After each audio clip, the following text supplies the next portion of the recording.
What is up, Friday Nighters?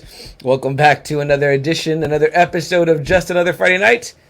I am one of your two hosts, CM Chuck. Across from me, Double A, Adamantium Adam. What's up, everyone? Happy Friday. Happy freaking Friday.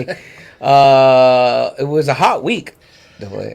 I know that it's a lot hotter for you. I actually saw the news, and this has like been a record month. Oh, wow. Where we're breaking records, where they're saying that we're not supposed to have this heat until August. Oof. So it's kind of like, it's kind of weird.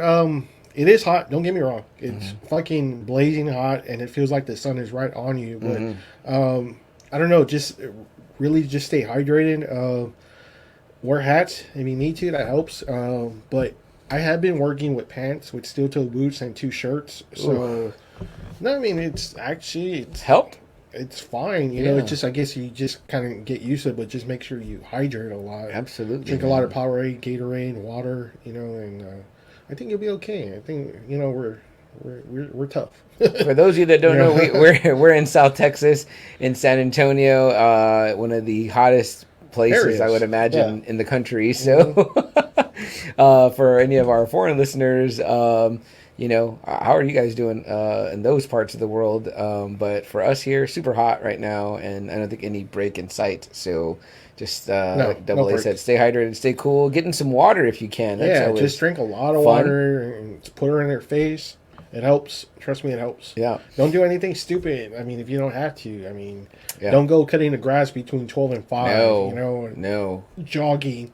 You know, in that time period, you know, out there baking, man, and watch your pets. Take care of your pets too. Bring them inside, man. They want AC too, man. Trust me. We have a little dog, and we let him out to go to the restroom and run around. But I think sometimes he doesn't realize he's been out there too long. We're like, all right, come back in. But yeah, just don't do anything. I mean, if you got like a treadmill, do it in your home. You know. There you go. We opened up a gym at my work, so go to a gym. Go inside. Very nice in there. Shit, Double A. That's it for the Just Another Friday Night weather forecast right there for you. I wish we had a better forecaster. Good-looking forecaster. I wish we had that for you. There you go. I know, right? Damn, with some type of green screen. Like all the Telemundo shows. We're going to work on that. Maybe we'll start a GoFundMe for that. Get us a sportscaster soon. Our significant others probably wouldn't care for that too much. Probably not. Double A, how about the world of pop culture? Adrenalize me, my friend. What has been? Have you heard in the news anything going on? Anything coming out? Off the top of my head, we just were talking about it right before we went on, but Multiverse of Madness now on Disney Plus. Yeah, that stream, they started streaming this past Wednesday. So, man, I checked it out. Me and Friday Nighter Joe were talking about it, and I was just telling him I loved it even more. My wife really loves Wanda. She was a big fan of Wanda. I love seeing Wanda just full power. I really don't care again about the criticism of her being the villain. I loved it because in the comics she's a villain, a hero, a villain, a hero. You know, it's a comic book. Yeah, you know, and I loved it. My wife loves it. She loves seeing it from her point of view. You know, my wife's a mom. You know, Scarlet Witch is a mom. You know, and that's basically and we saw that on Mother's Day, so she thought it was great. That it was a great Mother's Day. You know, and Joe said his family were like. Jumping at the parts. That's right. He said his daughter and his wife. Yeah, because I mean, it was perfect too. Sam Raimi kind of directing that kind of movie, don't you think, Sam? Oh, I mean, absolutely, man. It was really good. I would like to see him kind of do more. Maybe that kind of tone-ish for. Is this too much blue underneath me? Okay. Looks good. You kind of look like you're holding a lightsaber. Oh, interesting. A glow. I agree. You know what I mean? Like if they were trying to do, maybe we should have got Sam Raimi on that New Mutants movie or whatever because they wanted that one to be like a horror superhero movie. Obama Cloud, the co-creator with Chris Claremont, said he really didn't like that movie. He got the kind of like the horror aspect, but he was like, "This is not the New Mutants whatsoever." So I was kind of like, I thought it was fine for not being the hugest. Maybe again, no expectations. Right. Right. Like how much New Mutants do you really read? You know what I mean? Like I don't read. I never really read it. So for me being a casual viewer, I enjoyed it. The only time I read New Mutants was Rob Liefeld's run, and a little bit of the Legion parts. So more like the Cable stuff and all that. And the Legion, the earlier parts. Okay. So. We got a Facebook user coming in. I don't know who you are. Please tell us who you are. But it says Chuck looks like he's being beamed into heaven with that blue light. Yeah, I was trying to. I felt like I was in a shadow, so I was trying to fix it. But it's always a constant something here. Double AC is that I will find an imperfection in anything. Facebook user, whoever you are, go to StreamYard.com/Facebook and give StreamYard permission for us to show your name here in the comments. Why I keep forgetting that, I don't know. Double A has got to remind me so that way I could do that. But yeah, I'm gonna probably like because it is in my eyes. But yeah, so Multiverse of Madness is out. It was out streaming. I loved it. The Boys, a show that me and CM like heavily promote that we love just so much. The much anticipated Hero-gasm episode finally streamed today. Mm-hmm. If you know about The Boys, Hero-gasm is like a big. It's their pretty much. They use a crossover event to kind of cover their weekend vacation of everything excess, drugs, sex, everything. So it was kind of like they were showing it today. It aired today with the warning.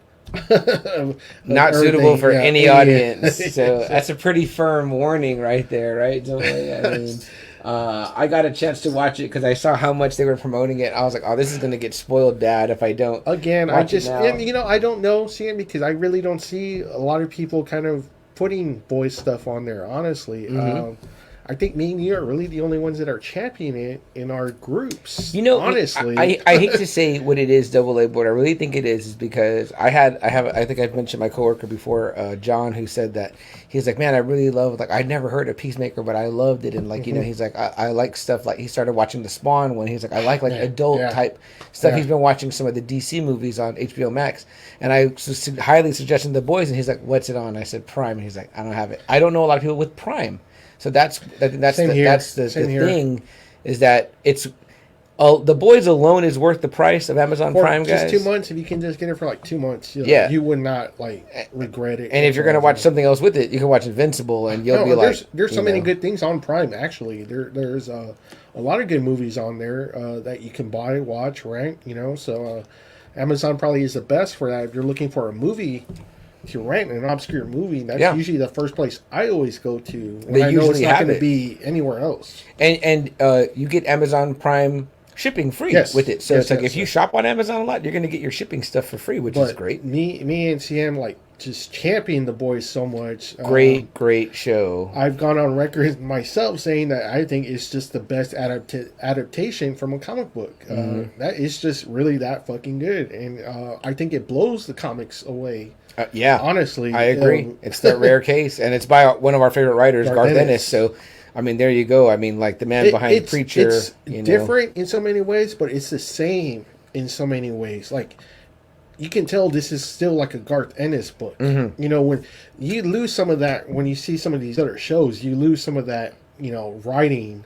Yeah. But not in here. Here you can still tell it's very Garth Ennis. Oh, very much so. Yeah, very much so. We loved it. And again, guys, if you're like, man, what do I watch now? Kenobi finished. What do I do now? It's like, get you some Amazon Prime and get you some of the Boys in 3 seasons. You will catch up fast. I can never forget that. Me, Jess, and her youngest, Jeremy, we binged the entire first season. It might have been Julian, too, in one night. We watched the entire 8 episodes. I think it was the first season in one night. We just both, we all 3 couldn't stop laughing and enjoying it. Yeah, and you won't. You'll see some shit that you never thought about in a superhero stuff, whatsoever, like how the powers would work or how this could work or being in this kind of situation. You just never think about it until you actually see the show and you're like, holy shit. That was really clever. Yeah, definitely. And it kind of does. It's a little bit of a what do they call it? Double A, when you what Spaceballs is to Star Wars. It's like a parody. There's a little bit of a parody of some superhero stuff. Yeah. Oh, things that you probably think oh, it's corny in certain movies. They definitely take their jabs whenever they can. Jason's in the house. He says, "What's up, bros? What's up, Jason? Appreciate you being here, man." I got something going on for you if you're looking for what's going on this weekend at the Vibes Event Center from the Social Revolt people. They're having the Kings of Horror event. It's going to be Saturday night from 5 p.m. till 11 p.m. and then Sunday from 12 to 6. I think tickets are only $5. They're gonna have I love a bunch that place. It's at Traders Village. Usually the event's not at Traders, but Social Revolt I think usually has a setup at Traders Village. You know, so it's really cool. What's neat is because they're putting on another event later. I think it's going to be at Pika Pika, where we went to that one event there. Oh, okay, and it was, that one. Yeah, I think it's with the 2 Jasons, right? Yes. And isn't it cool though, Double A, when you go to a thing like that and all the vendors are all horror? Yeah. That great artist who you have that great Dracula picture from. She's always there. Art by Christina, I think is her name. Yes. But just everyone. I mean, like horror. Crow print. Yeah. Holty Bear, Friday Night Holty Bear brought me and my gal Jess a great Lost Boys print. Speaking of the Lost Boys, and that's an event they've got going on later on, right? That was great. Yes, in August they're gonna have like a big meeting of Lost Boys actors. Jason Patrick, Corey Feldman, and I don't know the other two, but the one who plays Corey Feldman's brother is gonna be there, and then the vampire that gets shot with the arrow by Death by Stereo. Yeah, he's Death by Stereo. And then the singer of Cry Little Sister, the singer is going to be there. Maybe we might even get a performance out of that. I'd imagine people want to hear a few bars, right? Yeah. But at this event this weekend, it's going to be John Kaiser. Yeah.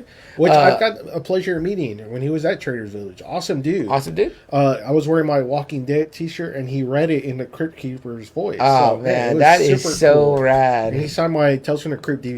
So I loved it. You have the full seasons? I have 3 seasons of Tales from the Crypt. You know, apparently it's hard to find. Did you know that? Really? Yeah. No. Yeah, I've heard that it goes for a lot, even the DVD version. What the fuck? Okay. So, yeah. But, yeah, if you're a huge Tales from the Crypt fan, like I am, you know, the classic Tales from the Crypt. Great stories. Great stuff. I love that show. That came out in the shows. You know, I was actually asking, because I think I'm in a Tales from the Crypt Facebook group, like fans of that. Yeah, and I was in there, and everyone was talking about the DVDs and stuff, and I was saying, how come it's on HBO Max? It was an HBO show. Yeah, it's an HBO show. And they said that there's something with the rights, apparently, and I'm like, here we go again. I'm like, wait, is HBO broke or what? Like, HBO buy the rights to the show that you put on. Either that or the other side's playing hardball.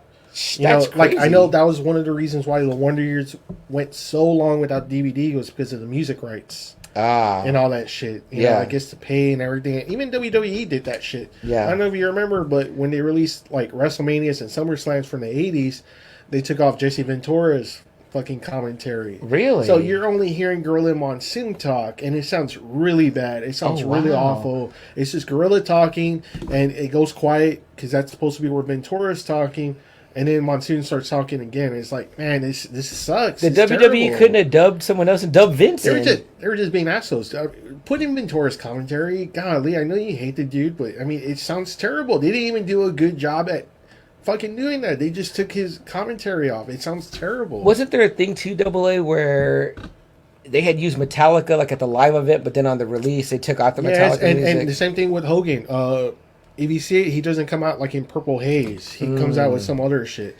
Demolition doesn't come out to their song. It comes out to some other bullshit. So it's like, wow. And these companies be acting like they broke. I'm like, really? y'all heard it or what? Like, I'm like, wow. You know, I mean, it sounds terrible. You're seeing Hogan like doing all this stuff, and it's not even to Purple Haze. It's like, it was horrible. God bless YouTube, right? Double A. It's like, man, like, you really need that. Yeah, because it sucks. It's terrible editing. They didn't even try it. It was just like they just took it out. Yeah. So what else, Double A? So we're obviously like in we're in like show heaven right now. But okay, so I did see. I'm not caught up, but I did see that Stranger Things Part 2 is supposed to come out July 1st. So that's next Thursday. Are you working on it? Yes, I am working on it. Yes. I cannot wait to cover Stranger Things with you. And I'm also working on The Offer, which is on Paramount. Oh, great. Okay, I haven't started that. So I don't have Paramount. That's what I don't have. Friends of ours, John and Roxanne, and it's not really a twist in my arm. I love Godfather. They told me that's really good, and I've seen the first 4 episodes, and seeing Miles Teller does do a really good job. You would really like him. He's playing like the producer that's trying to get the Godfather off the ground. He does a really good job. That Dan Fogler, he does great as Francis Ford Coppola. You know what? I think that when we initially talked about this, and Holty were talking about it, I thought it was documentary style. Like they were talking to the makers. No, it's a show. You go, wow. Yes. That really enticed, because that's 2 guys I really like. I mean, I love... and he looks big, because I'm guessing he did this like right before Top Gun. So Miles Teller was fucking pumped up in this one. And what a stud in that movie, right? And how about that? Speaking of news, right? Breaking Doctor Strange's records for the year now. Oh, right? yeah. And Maverick doing all kinds of great things. And it's great. That's awesome. Who would have thought a 36-year-old sequel would be the #1 movie again? No kidding. Allie in the house. She says, "Yes, do a Stranger Things podcast episode. We'll work on it. We will definitely work on that for you." Joe says, "What's up, boys?" What's up, Joe? You're not busy tonight, Joe? Yeah, we appreciate you being here. I thought baseball season was in full swing. He told me too. He was going to go to a bar tonight. Oh, okay. Okay. Huh? What do you know, right, Joe? But yeah, see, I'm in 4 episodes. They're 10 episodes, an hour long each. Okay. But it's really cool. What are you paying for Paramount? You have to get into that. I want to say it's about the normal price like the other ones. Okay, $7.99. Probably. Because I just got caught up with Better Call Saul, so the only place I can watch that's the bad thing about it. Is I go to AMC Plus. And does anyone know we can share? I'd be down to do that too. So yeah. But holla at your boys. you know how much I love Godfather. Yes. I bought it when it was on videos. Mm-hmm. I bought it when it was on DVD. I got it when it was on Blu-ray. Mm-hmm. You know, I've got Part 3 when it was the Coda. You know, I mean, I love Godfather. You said you finally checked it out, right? Yes, I did. And I didn't think it was that much of a difference, much better, honestly. Yeah, I thought it was like a little bit more coherent. I was like, oh, I kind of understand it better. You know, and I told, I was talking again, you know, John and Roxanne, and I was just kind of like, you know, I really want to like this movie. I've tried seeing it like about 5 or 6 times, and I've even tried separating it from Godfather 1 and 2 and just trying to see it as a crime movie. I don't know what it is. There's just something about it that it doesn't grab me. I don't know what it is. Yeah, I don't know what it is about the third one. I've tried and tried and tried. There's good acting in it, though. There is, and it's probably my favorite Andy Garcia performance. Yeah. He actually does. He's pretty damn brutal. Yeah. You know, in that movie, like he's really brutal. Like he just shoots a guy in the head. Yeah. You know, like nothing, and then kills the other dude. You know, but. There's also something like off about it when it comes to like the cousin thing with him and that too, which I don't know, but I mean, but you know, I think what kind of kills it too is like Pacino's kind of like in Pacino mode. Yeah, he's already very Pacino. He's not very Michael anymore. He's not 70s Al Pacino anymore. No. Yeah, that's an excellent point about it. Yeah, it does. You know, because people talk about her performance being terrible, but I didn't think it was that bad. In fact, it kind of was. And when I say off, I don't mean in a negative way, because that love story is like a star-crossed lover type thing. It was just kind of like wrong casting, I think. Yeah. On her part. Maybe not too much the acting. Maybe it's just she just wasn't set out for that kind of part. Did you feel like in the Coda it downplayed a little bit of the relationship with Andy and her? It probably did, because I'm surprised Francis even did it. I wonder if he caught flack for that being his daughter and all that, right? Like, why'd you put her in that? But you know, it's not as whack as other incest love stories we've heard about or whatever, you know. So that's true. Joe also says, "What's that?" Joe says we're off this weekend, but college orientation all day tomorrow. Damn.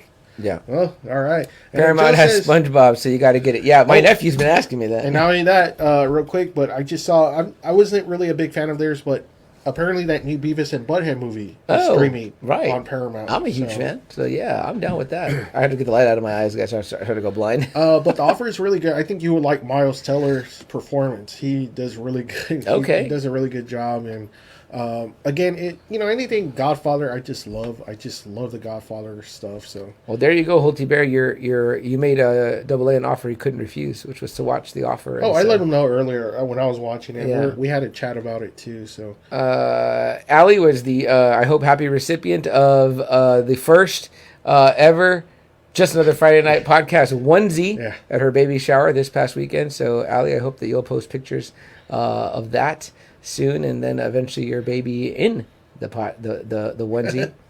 If anyone would be interested, those can be made available to you for a low price.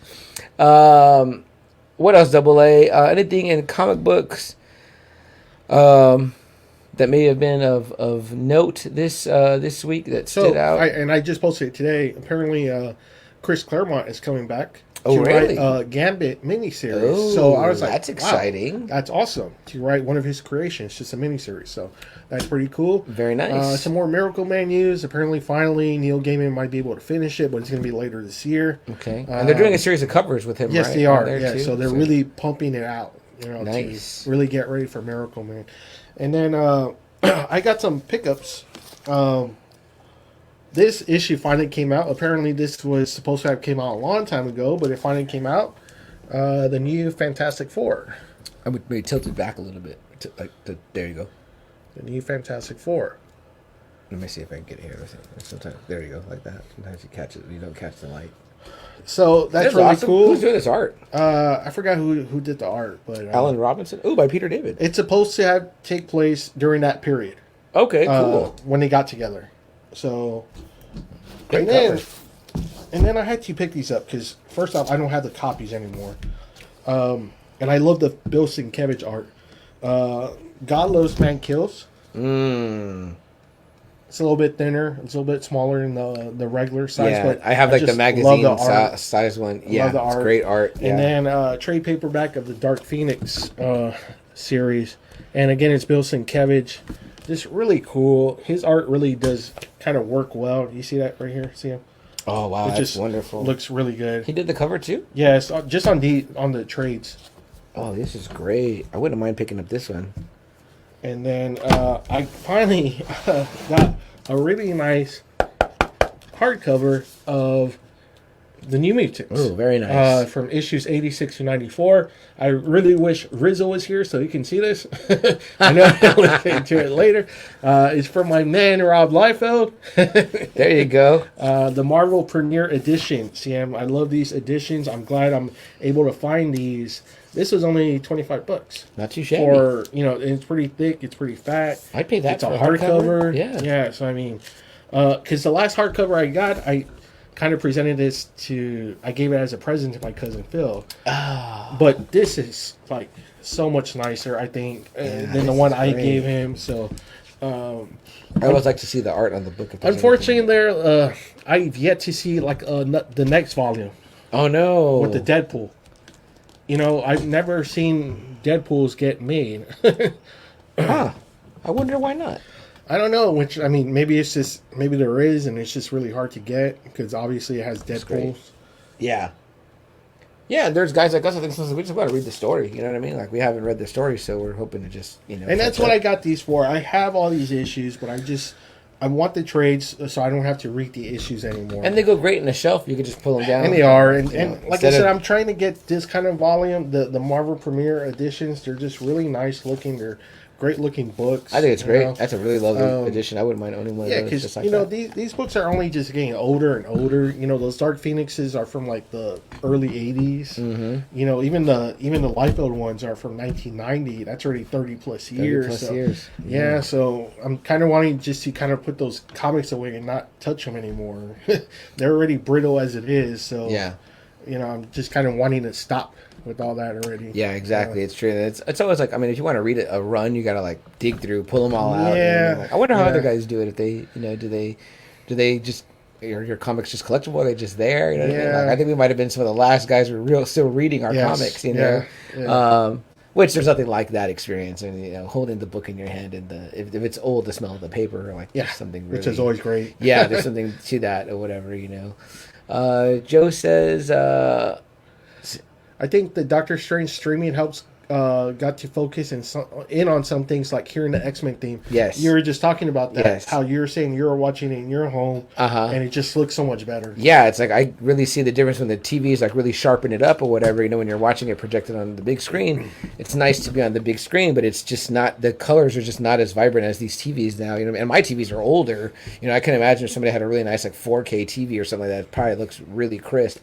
And just the way it has to do with the glass screen too. You know what I mean? Like, if you're doing a projector in your home or whatever, it's probably not going to be as sharp as like one of these like really, sharp. I don't even know what is the top now, LCD or LED, whatever it is. It looks vibrant, man. I'm telling you. So yeah, seeing that scene again, I did cheat and fast forward right to that scene because I wanted to see that. It was right before bed. What scene are you talking about again? Right when he gets to meet the Illuminati. Okay. You know what I mean? So, and I wanted to see like that and see that part where he comes out, hear the music again, and like, just the yellow of the chair. Look, I could see now for easily in the theater. I couldn't tell the green of the suit, but I mean, like, damn, they really went for it. You know what I mean? That was really awesome. Seeing, Mr. Fantastic. I mean, like, was. This is all awesome. I mean, I watched just that first part. I didn't even get to the battle because it was pretty late. It's like you said. As soon as that movie comes out, I'm buying a copy. Oh yeah, I love that movie. Absolutely. After seeing it again, I was just kind of like, yeah, this is a really. I think I already pre-ordered. I like this movie. Oh, and if you want to get a steelbook double, you should pre-order at Best Buy because the cover is cool. Because I think the front cover is strange with like that, like the picture you posted, and the back cover is the Wanda image. And then when you open it, it's like of that the inside where the disc goes is that the statue, the Wonder Gore thing, and the thing. I was like, wow, that looks fucking pretty badass. So. Yeah, man, I totally agree with your wife. I mean, like, to me, she's still badass. She was still justified or whatever. I was like, it. I was like, I love seeing one that full power. So yeah, I thought fucking it was rad or whatever. You know what I mean? Like, and to me, I'm all about, a hero can go through that, and then there's a redemption arc. You know what I mean? And like there you said, always is in the comics. Like you said, she was good then bad, then good then bad. It's like, and then in the movies, in the Avengers, when she first came out, she was bad. Then she became good. You know what I mean? Now she's bad again. You know? And then of course, it's the Dark Code, which had a pretty big placement in the Midnight Suns. And it says how the demon, whoever holds it, the demon starts possessing you, starts getting you, so, yeah. I mean, the symbiote, you know what I mean? The symbiote's like that. It starts to poison you and make you different. I mean, it's anyone with power, right? It's like we said with Green Lantern when we had our Green Lantern episode. It's kind of like you just need that little push and you can do anything with that ring, so. And this is what happens when the people that have that kind of power, something that they love or cherish is taken from them. It's like anyone in that position would do that, You shit the fucking dad from Pet Sematary. What does he do? He's like, I'm gonna go put my kid in there because I want my fucking kid back. I'm in grief. You know what I mean? He's not thinking about like, he's gonna come back as a fucking demon. You know what I mean? So what do you do, right? Joe asked a question real quick. He goes, "Is it something you could watch around Halloween time as a horror?" That's a good question. And then he said he would like Roxanne's take on this. But okay. I think so. It's a fun, Sam Raimi has that really cool, like it's even kind of creepy when they're in the room and she pulls them from the little puddles of water. Yeah. And she's like, he's like, she's using the reflections, cover it. Yeah. And then the way she comes out of that bell and she's like all distorted, I'm like, that shit was pretty creepy, man. I mean, and then of course the part too where she's possessing the other one and she's all bloody and everything. I was like, damn. And there's a certain anxiety around the fact that we know that she's that powerful and that she's letting you know, she's like, this is me being nice. I love that part where she goes behind the guy where she finds that one fucking guy that's not strong in the head and she goes, she gets behind him and she goes, run. Yeah, you're just like, I was like, damn, like it looks creepy. It looks fucking scary. And it's like I love that feeling too, where I have like anticipation of like, oh man, she's about to get y'all's asses right now. Like y'all fucked up. I read something online, AA, that the eye monster. With the tentacles, it's her eye. Someone had posted that. One of the guys, I can't remember if it's Joe or Jerry or something. But they took a scan of hers and then put it on the monster. I was like, wow. I mean, that's like a cool little detail. That is. Like, it's like she's already watching you. You know what I mean? She's very, very Sauron of her. But shit, AA, I guess there wasn't too much then, huh? No, not like the past few weeks. I think they're kind of slowing down a little bit. So. Yeah, there hasn't been any sports stuff yet, you know what I mean? And, like I said, no boxing stuff yet, really. So I think we're probably good to get right into what is probably the biggest news, been dominating pop culture news since it ended 2 days ago. And we weren't going to wait. So we were like, we're going to give you the hottest take we can give you on it. Before we do, though, Joe says, dude, the scene where they're watching the door. And yeah, man. I mean, like I said, like you're aware of her power in a sense. Some people didn't like that Illuminati scene or whatever because they're like, oh man, they were like wasted. And I was like, well, it was a definite, vulgar display of power. So me and Joe discussed that too, and it's kind of like, okay, look, Reed's not powerful. Captain Marvel's not really powerful. Who else was there? Black Bolt. He's strong, but with the mouth, and I mean, that's people that Wanda can beat pretty easily. Honestly, Captain Carter was the other one. That's people Wanda can beat. Yeah. Reed's good with the Fantastic Four. Yeah.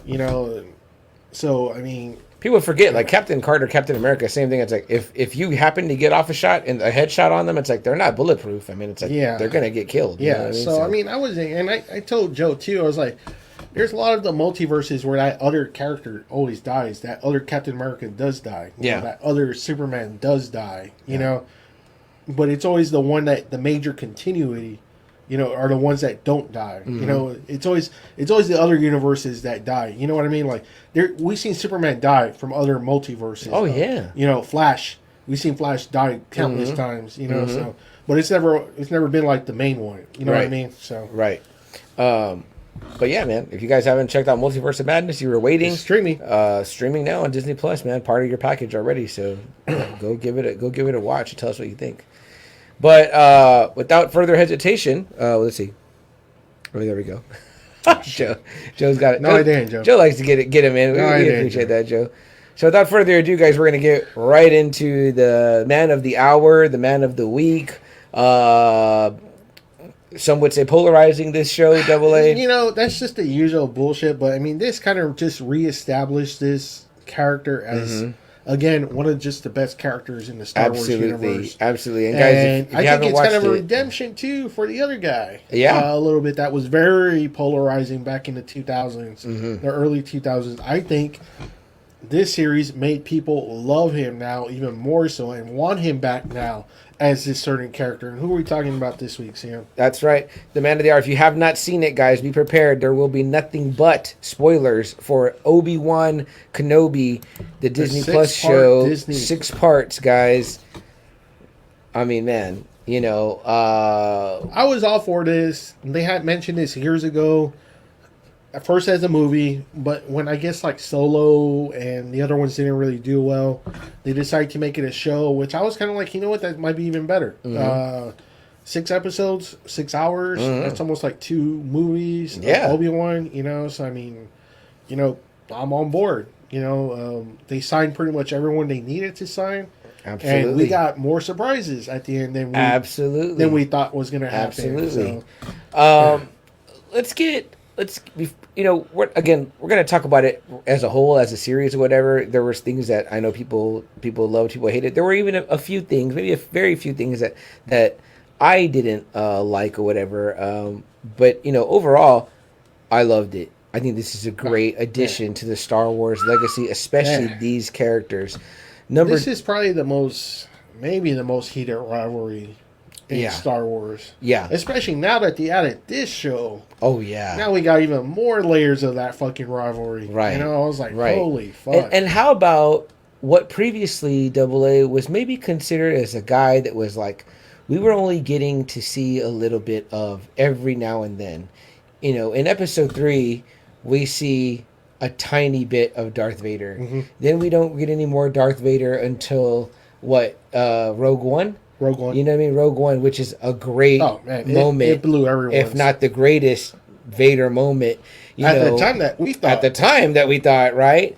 And then here, it's like, I get to see him for like almost 4 episodes just trouncing around. I'm like... And showing even more power than we ever thought about. Yeah. Yeah. I mean, like, you know, this is what is widely considered the most iconic villain in the history of film. Double A. I mean, it's like, and you're getting him more time on screen, more displays. I don't know. James Earl Jones is back as the voice. Obviously, you got to get a new body. David Prowse passed away, sadly, but also was an older man. It wouldn't have been able to move like that. Yeah. You got to get a big guy in the suit. Maybe people wanted the guy that played the Mountain to be Vader. That would have been a big ass Vader. Holy fuck. Damn. I mean, again, to me, when it comes to Vader, it's all about the height, because the suit's going to be on you and it's going to make you bulked up. I mean, but you get a tall guy. I mean, even tall guys that we know, they couldn't do that no more. On this show, I think they had 2. Yeah, there were 2 Vaders. Yeah, 2 guys. Well, 3 if you count Hayden. Right, and of course Hayden. Yeah. So, I mean, how about that? We heard about that. Hayden Christensen's coming back. We were like, what? Like, okay, cool. So, like, I think a lot of us thought, like, there will be flashbacks. You know what I mean? And you know, we kind of talked about it in our last episode, which we were talking about the Clone Wars original cartoon. But, you know, we did get a flashback, which was great. You know what I mean? But it was Padawan Anakin. I would have much rather seen, like, Jedi Knight Anakin, you know. But it was cool how they used it, almost. Because it kind of showed still. Yes. You know, where he really didn't advance too much. I think maybe what people thought was going to happen, Double A, was it was going to be an Obi-Wan story, but with a lot of back and forth, cutting back and forth, which would still be a good idea if they do a quote-unquote season 2. Kind of like a Godfather, right? Yeah, because obviously they're both interested or whatever, and you could definitely give, you know, Hayden some more screen time, you know, and you could do that, you know what I mean? Because the way this ends, it ends again. Too though, this could obviously be kind of like little teases, just to see how it goes down. Right. Yeah, because certain things were not well received. Like Boba Fett wasn't being well received, and then it's almost like, in my mind, I was wondering to myself, I was like, I wonder if they were like, okay, look, we're going to do these episodes with Mando, just in case things don't go well, we're going to release these instead of these, you know what I mean? Because don't forget, AA, it was when I saw Boba Fett in Mando in that one episode that I was like, holy shit, right? This guy's fucking badass. And we talked about it too. It was like, look, we in our group, we didn't care about Boba Fett. We really didn't give a damn. He came out a little bit in Empire, he came out a little bit in Return, and that was it. And we didn't really give a shit if he died or not. Mm-hmm. So we didn't care. Me, CM, and our group. Yeah. When he came back in Mandalorian, man, he was badass. That made me a fan. I tell people right now, like, I only like him when he's got that black shit underneath. So pretty much the show was almost like a blank slate of you never knew what his personality was like. You never knew what was going through his head. You never knew what he did on his off time. Right. So it was like they were just kind of trying to fill in that gap with a character that's pretty much a blank slate. Yeah. And what things were cool, though? Like, who did we be like? Oh, we became fans like Fennec. You know what I mean? Yeah. Like, man, she shows off as being more badass. Like, there's a lot of good shit that comes out of that show. You get, that Black Chrysanthemum. I mean, like, a pretty cool other Wookiee. You know what I mean? It was good. It was a good show, and we enjoyed it. We enjoyed, that last episode was really action-packed. Probably one of the best hours of Star Wars, dude, honestly. Nothing will beat Butch and Sundance, Boba, and Mando. I mean, like, that's fucking awesome. Like, that's awesome Star Wars lore right there. Like, I'm like, that is fucking forever cool.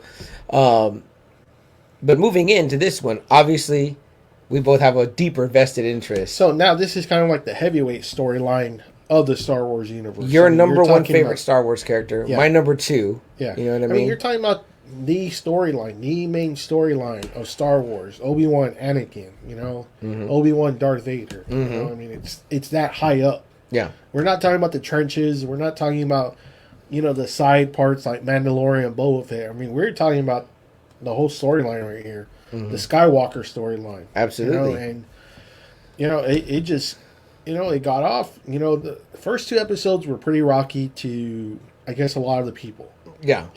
Kind of seeing it, it was being built slow. Did you feel that way? I didn't feel that way at all. Yeah. I liked it. I liked seeing what Obi-Wan was doing. It wasn't, you can tell just without him saying words, just his body language was just kind of like, was this great Jedi Master who did everything, he could to maintain peace. And here he is now, hiding, working as a factory worker, if you want to say that, Yeah.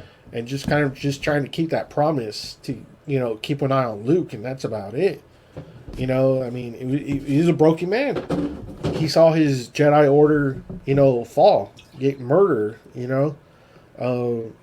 It's just a broken man of 10 years, He was at the center. He saw his best friend, that he thought was dead. His Master Yoda told him to, go on Tatooine, and just watch over Luke. But just that heartbreak, right? AA of that happens in Revenge of the Sith. That ultimate, the betrayal first, but then also the seeing the fall of someone that you had all this hope in. Yeah. You know what I mean? Like, all this belief, this faith, this love, the brotherhood. It's like here's a guy that we've known to be nothing but strong, if not one of the strongest. Would you say, AA, that especially what we've seen in this series, Obi-Wan is a candidate for Grandmaster? Yeah, big time. I think absolutely. That guy was truly one with the Force. Yeah. And just believed all about that mythology, all that stuff. I mean, he was a really true believer of the Jedi ways. Yeah. And even in this, where we see that there's some separation. What do we know, right? Believing in the Force is a lot like some people have faith in God, religion, right? And we've seen people, the Dusk Till Dawn storyline, right? The pastor that loses his faith, right? But is forced to regain it to face an insurmountable evil or whatever. Wow, Obi-Wan stole the Dusk Till Dawn. Yeah, right. Sorry, right? But no, I mean, like, come on. I mean, it's a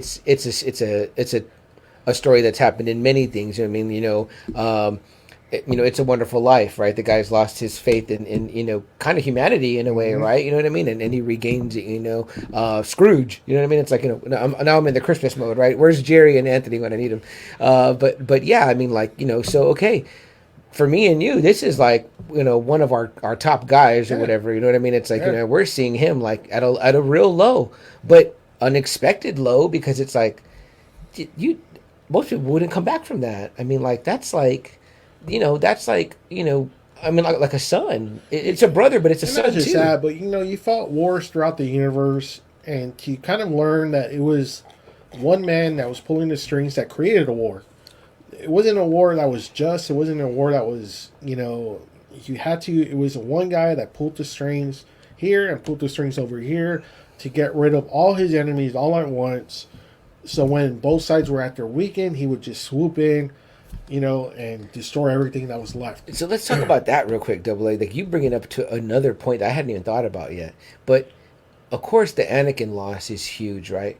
But this man believed so much in the Jedi Order and the Jedi way, but yet they were blinded. Their powers were weakened. They were blinded. And then he not only sees that. Imagine Anakin hadn't turned, right, but maybe just was killed a part of Order 66. Mm-hmm.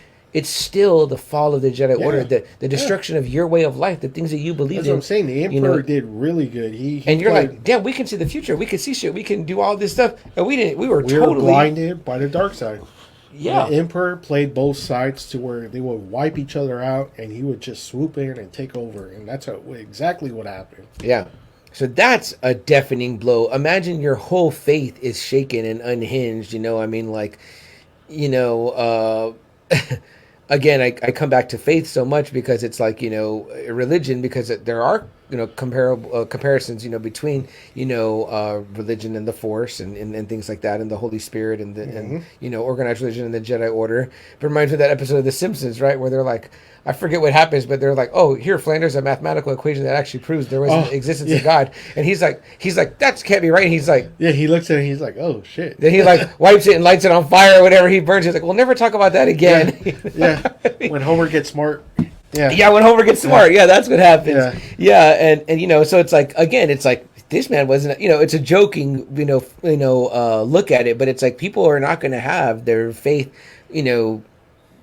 shaken to the core and wiped out of existence. Is exactly what happened to Obi-Wan. And it kind of is too, because there's first two episodes he's trying to talk to Qui-Gon and nothing's happening. Right. So he's like, golly, he's like, I really need to talk to you. I could really use your advice. So there's that too, right? He's been alone for 10 years, living in a fucking cave. The Jawa tells him he stinks. Yeah. I'm like, which I imagine the Jawa smell pretty bad, Yeah. I mean, so that's pretty horrifying. So far from like the temple that he was used to being in, how clean and presentable he always looked, it's just far. The reverence, Jedis were revered, you know what I mean? The peacekeepers of the galaxy, so to speak. And then he was a touted military hero too, a general. General Obi-Wan. I mean, it's almost like a veteran of a great war that gets tossed away or whatever, but gets rewritten in history as being the villain. Right. Mm-hmm. So I mean, he's there on Tatooine. He's doing his due diligence, but he's just surviving at this point. It's just going day by day. How did you feel about? And I mean to interrupt you, but when that other Jedi encounters him and he wants him to help him, that was hard. And he's that was really hard. Master Obi-Wan, you're one of the greatest. You got to help me. He just tells him like, just stop, live your life, go somewhere else, live your life. It's over. Right? He's like, it's over, man. That's over. It's like, that's just the sound of a broken man right there. I mean, but it was, because I always remember at the end of Revenge of the Sith, one of the things I hated was that, like, one of my other top Star Wars characters, probably number 3, is Master Yoda, Grandmaster Yoda, and I always was like, why did he just leave that fight with Sidious? I never understood that either. Unless he just crawls away. Like, I'm like, does he feel something in the Force? Does he feel the greater loss? I think that's what it was. I think it was. I think he just felt the Emperor was just too overwhelming. They had become stagnant, and I think he just felt the Emperor is going to kill me. Because we just saw. I don't even think it was that. What I think it was for me. But you might be right. That's just something I thought about. Like, it took me like a long time, because I was like, wow, it's weird that he just like like leaves. You know, like it looks like he had the Emperor kind of on the ropes, but unless there was something that he felt like, you know what, I've already used up most of my energy, and this motherfucker is still like just beaming with energy. Yeah, I took it as it was a. Because even he goes, failed I have. Yeah. You know? And I was like, well, you weren't even done. Like, because we just saw him whip Dooku's ass in the one before, right? So my thought was this, as I was thinking, Yoda's thinking, now is the time to live to fight another day. Like if I could stay alive long enough, maybe I could train another Jedi. Maybe and you know what? Where Yoda is to Dooku, maybe that's where the Emperor was to Yoda. Interesting. The Sith had advanced so much while they were in hiding, while the Jedi had kind of got complacent, like they said. They just got complacent. They stopped improving. You know what I mean? It was like they had enough power to keep the universe safe. But it wasn't enough, so when the Emperor started coming, when he just overwhelming with power, when he blocked everybody's minds, he's telling him, go do this, Mace, you go do this, Master Yoda, you go do this, and he can't figure it out. Right. Like, that's when the Emperor probably knew, wow, I'm way stronger than these motherfuckers. They just got lazy. They stay complacent. Yeah. You know, there was no threat in the universe anymore, so I'm right here on this power level, and that's how I'm going to go. You know, do you think that's ultimately what led to the Emperor's demise? Complacency? It could have been. Because he clearly wasn't the match he once was. But see, I think what it was is that once Anakin got as fucked up as he was, because remember he says that Anakin was supposed to surpass him. Yeah. And when he became more the Machine Man, and Anakin wasn't going to advance any more than that, maybe the Emperor did get complacent after it. It was like, you know what, this isn't going to be that Sith story where the apprentice is going to kill me, and he's going to become the master, and he's going to get an apprentice. There's a what if story where it's got to be a what if story where Vader, Anakin becomes Darth Vader, but doesn't go into the suit, and then does become essentially the ultimate Sith. Right, which we always assume that like we never get to see a full power Skywalker. Right. Like honestly, we never get to see Luke at where Anakin, or Anakin. We never get to see that. How overwhelmingly powerful he would have become.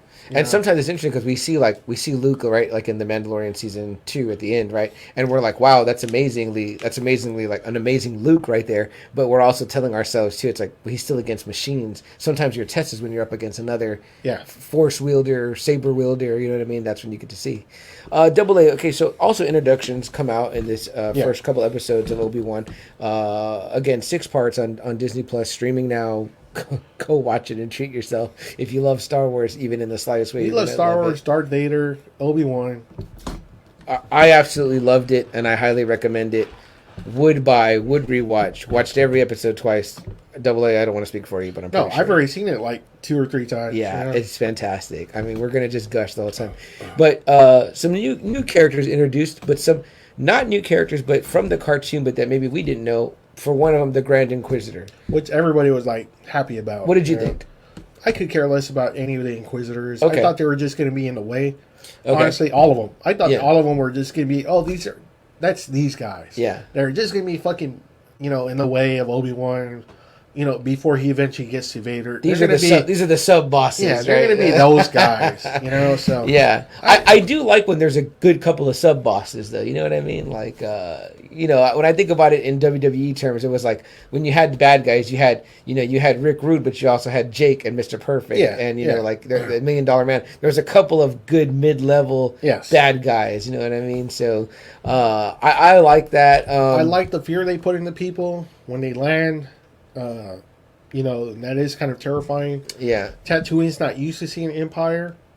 They're under the Hutt's control, and they're in the outer rim. So the Empire really doesn't go there very often. I dug the look. I thought that the guy Rupert Friend, I believe it's his a cool name. Look. I thought he looked pretty cool, and I had seen the imagery but then from the cartoons. I guess you could say it's a Nazi look. The Gestapo. Or to me, I was like, oh, y'all are like. You dress like Vader. You want to be like him. Too. You got capes on and shit, and high black boots. Then I learned, kind of from the show, and then kind of from what people were tweeting, that they were kind of like Jedi's. Well, obviously we find out Reva is, but like the Grand Inquisitor was kind of like a protector of the Jedi Temple or something really? like that. And he just turned, huh? Something like that. Like they're all like Force users. Obviously, all of them were have Force abilities. Okay, you know, because they're carrying sabers around, you know, and they use the Force in the first few episodes. Yeah, you know, so which to me is I'm like, wow, you're hunting these people, yet you're using all their shit. Like it's kind of like what the fuck, you know what I mean? So, okay, so how about her third sister, Inquisitor Reva? A lot of heat about her or whatever. Now, you're the only one I know that I'm watching it, and I'm like, where the fuck do I recognize her from? Oh. And I was like, damn, this chick looks familiar. And I finally, it broke me. I had to look it up. And I was like, oh, what? Fucking, she's the friend from Queen's Gambit. Queen's Gambit. Yeah, and I was like, and I loved her in that. Yeah. She was great. Mm-hmm. She was sassy and a great compliment to... Anna Joy Taylor. Yeah, I was, you know, I liked her character very much in that show. What did you like her in the Queen's Gambit? Oh yeah. That's one of my favorite shows, and I love that show. Yeah. Highly recommend. We should have covered that show. Why don't we cover that? It? Did we cover the Queen's Gambit? Yeah. Shit. We even had Pap Spear. Damn it, that's right, we did. Yeah. You see that? There you go. That's how good we are. Cover shit out of it. Double A's been noticing week by week how my memory is just going. That's okay. We have these documented. There we go. It's documented. You know what I did earlier? I went through our Star Wars episodes to see which Star Wars shirts I had already worn. I was like, have I worn this one? I need to go through. These are like, you know, Doctor Strange. We remember, so you won't have to. Exactly. That's what these are. This is our diary. I need to go to Recall. Yeah, there you go. Recall. There we go. Fuck, man, that's bad. But yeah, see what years of alcohol. We did. If you want to go back and listen to it, you know, there's. I do. There's a Queen's Gambit. I'm gonna go hear our Queen's Gambit episode. So she's really great in that. Let's get her name. Do you know her name off top? No, I don't. I want to call her by name because and they told her before the show that she was going to receive a lot of hate. Okay. You know, now a lot of people said they just didn't like her performance. That they thought she was trying too hard to be a badass. Moses Ingram. You know, there was a lot of shit. I don't know. Cheers, Steve. Cheers, Steve. There we go. No logos. Although Metallica gets a free plug every time I drink out of it. What I didn't like was that how she got rid of the Grand Inquisitor. Yeah, early because on. I was like, they're making so much of this fucking guy, and now this chick has just come in and killed her. I did like that was a plot device, though. Like the plot device was that needed to happen for her to be the one. And then I did see too that some people did kind of figure it out after episode 2 that she was probably that youngling that they showed in the beginning. Yeah, which they were like, oh, she's probably that little girl that survived somehow. You know, and that's how she's able to do all this kind of Force stuff. Yeah, you know? yeah. So the performance was not as good as the Queen's Gambit performance. I think it actually got better. It did get better. Like in 5 and 6. Oh, it was really at its peak at 6. Because I felt some kind of way about her by then. Because that first 2 episodes, I agree. I didn't think her performance was that great, but it got better. Yeah. Slowly better. Where it felt by the end, I felt sympathy. But at the end, yes, agree. And I don't know what happened, but the writing got tooled up a little bit at the end too. It really did. Early on, I was like, even some of the dialogue from even some of our better characters, I felt was a little thin. I was like, ooh, this dialogue is a little like. And it kind of was at first, but yeah, it got much better as it went along. Okay, so let's talk about the. What do you think? Okay, so the other kind of heated thing too is Leia. Okay. Vivian Lyra Blair. What did you think? I adored it. Okay. I adored it. Number one, because I was like, we had been clamoring. We wanted Obi-Wan. We wanted Obi-Wan story. We wanted Obi-Wan, whatever. Everyone says they want it, right? Just like people that have been saying, oh, we wanted Obi-Wan. You okay? Yeah. We wanted Obi-Wan.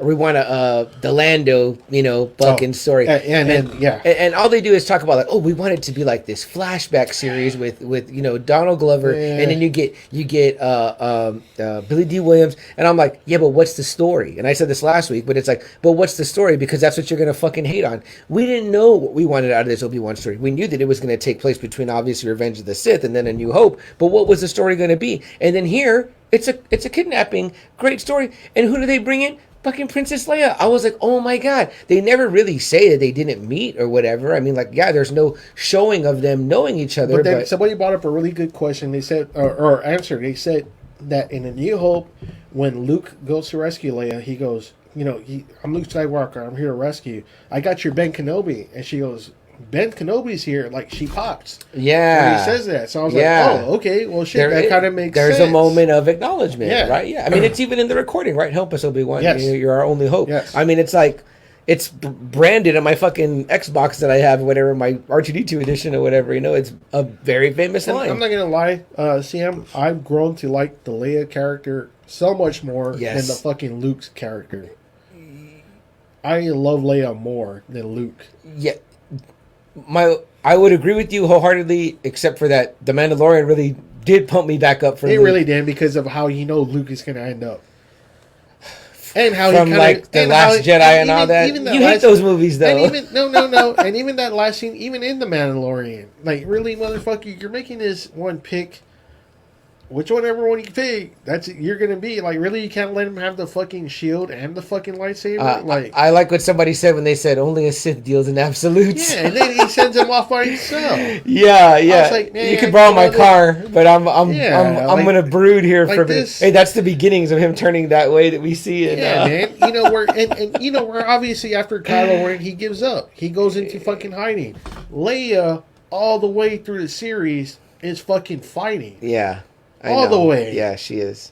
She doesn't fucking hide. She's, It's just hard because I love him in Jedi, and I love him in those Mando episodes. I know that there's some flaws. But the way he turns out in the sequels, Leia turned out so much better in those fucking sequels than Luke. Yeah. I agree that they did really build that character. She just always fought. And this definitely helped that, right? She just always stayed and always fought.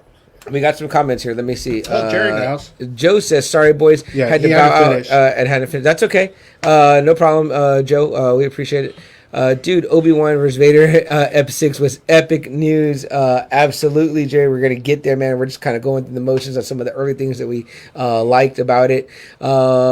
When he finally said hello there, oh, dude, absolutely, that was the perfect, near last line. It could have ended there, right? But they gave us more, which was great. He said, yeah, Grogu should have been able to choose both. Why couldn't he choose both? Why not both, right? What do we always say, right? Why not both? Jerry, when you get a chance, dial back a little bit, because I make some Christmas references for you and Anthony inadvertently. I didn't realize that's just the way it is. Like, the sequel movies made me dislike kind of Luke's character, where the sequel movies made me love Leia even more. And I did read a comment earlier, though, where, and I'm just going to say this, I do not believe this, but this is what somebody said, and it kind of goes with what you're saying. Somebody said, hate modern Star Wars stories. It's, and I'm paraphrasing, but this was what I read. And it's not what I think again, but they said, it's just a bunch of woke bullshit. It says they make all the men characters dumb and weak, and they said they're making all the women characters strong and confident and assertive, and they just making and I was like, but, I mean, you're right, though. It's like they're making Leia more up and Luke more down. No, Leia has always been strong. Always. She's always been strong. She's always been in the fight. Even in the original trilogy. Yes. She's there. She didn't need help. She's there with fucking Tarkin and Vader talking shit to him. In their face. Lied to him about the planet. Even though she knew they were still going to blow up Alderaan. Yeah. She's always been there. She even tells Luke, what is it about the rescue? Some rescue or whatever, right? It's she's fighting in Return of the Jedi. Mm-hmm. I mean, and then the she saves Han. She saves Han. The prequels. I mean, Padme's a badass. Mm-hmm. Which is great. Han's a badass. Yeah. Chewie's a badass. Agreed. Luke in those first movies isn't like everyone's favorite. You know what I mean? No. So, Obi-Wan was a badass. We loved Obi-Wan. Absolutely. We loved the Mace Windu character. Yes. So I don't know where they're getting this whole shit about the women are becoming stronger than the guys.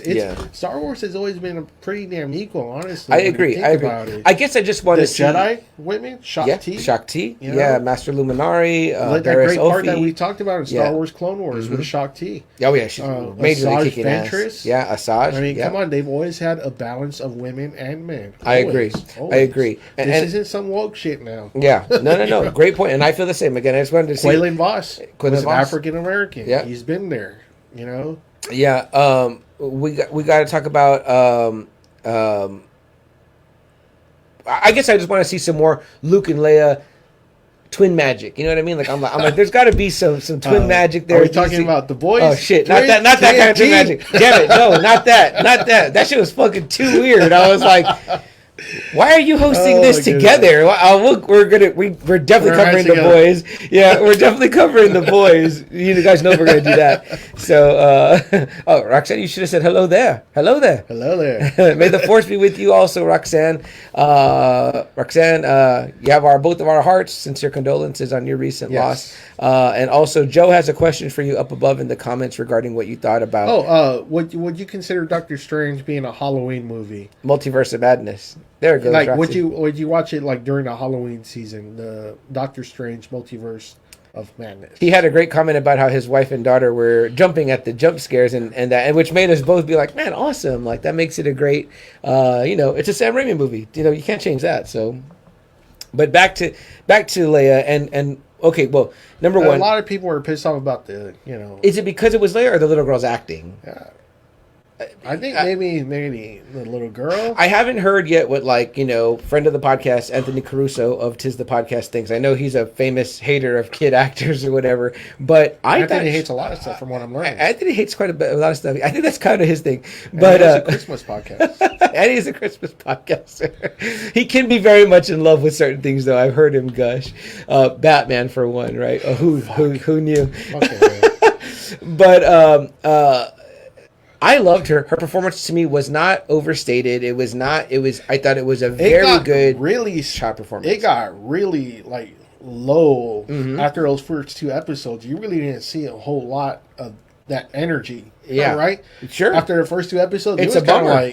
It was kind of like, oh, okay, they straightened her down big time. Yeah, but even then, she's still doing a good job in those roles. She did, especially in this last one. But they had really stepped it down with her, which was fine, I guess, because you started seeing more Obi-Wan. Sure. Kind of growing more and more after that initial first two episodes. Mm-hmm. So it was.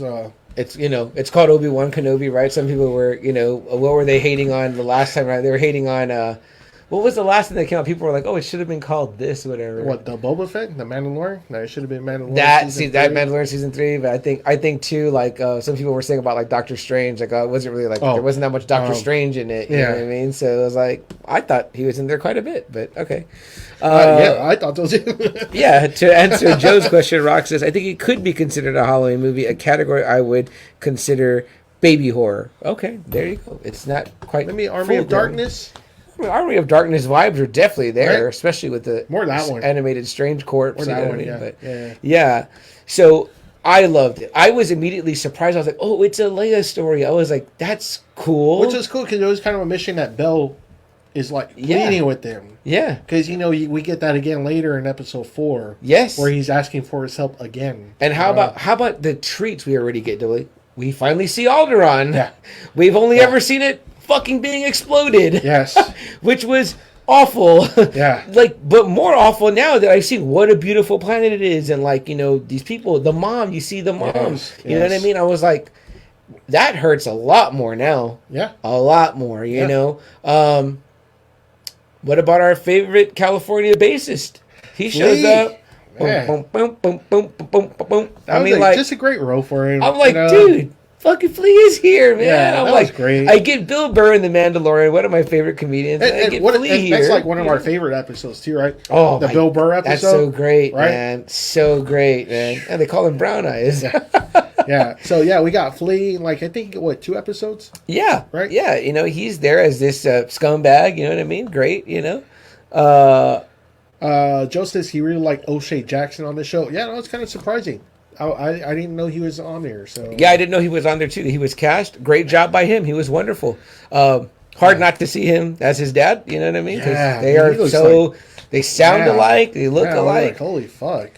But he did a great job. Roken as Roken. I thought that was a cool character. Yeah, you know cool what I mean? New character. I hope we see more of him. He gets to pop up in other stuff. That'll be cool. Roxanne says, so I just saw Doctor Strange for the first time last night. That was a pretty strange movie. Pun intended. Indeed it was. Indeed. Which is what Jerry said. He's like, if you like Doctor Strange comics, this movie felt very much like the very comics. Steve Ditko art. They're weird throughout. Yeah. But the Ditko art was all there. The crazy colors, the kind of psychedelicness of it, So, Rox, are you caught up on Obi-Wan Kenobi? Because that's what we're talking about tonight. I was talking to her on Cal's party. Uh-huh. And I think they were kind of caught up a little. Okay, kind of caught up. Okay, because we're spoiling the shit out of it, so we don't want to ruin it for you if you haven't seen it. And believe me, you do want to see it if you even mildly like Star Wars.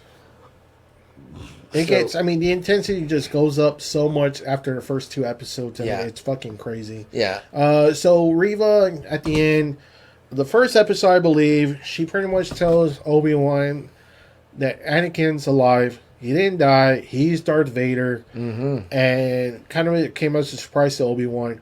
A lot of people are kind of pissed because they're like, shouldn't he have known? This is what I told my wife. Mm-hmm. The last time he saw Anakin, he saw him just burning alive. Yeah. And they were saying, well, didn't he hear about Darth Vader and all that? No, he wouldn't, because he was fucking on living Tatooine. In a cave. Well, not just that, but he's living on Tatooine. Right. And I'm sure you don't get papers or describing news. what Darth Vader is fucking doing. Yeah. You know, I mean, and not only that, but you're part of the most hunted people. If there's a top 10 most wanted list of Jedis, that motherfucker's probably number 1. But you know like I mean? said, Like, he's living on Tatooine. That's so fucking far away. Yeah.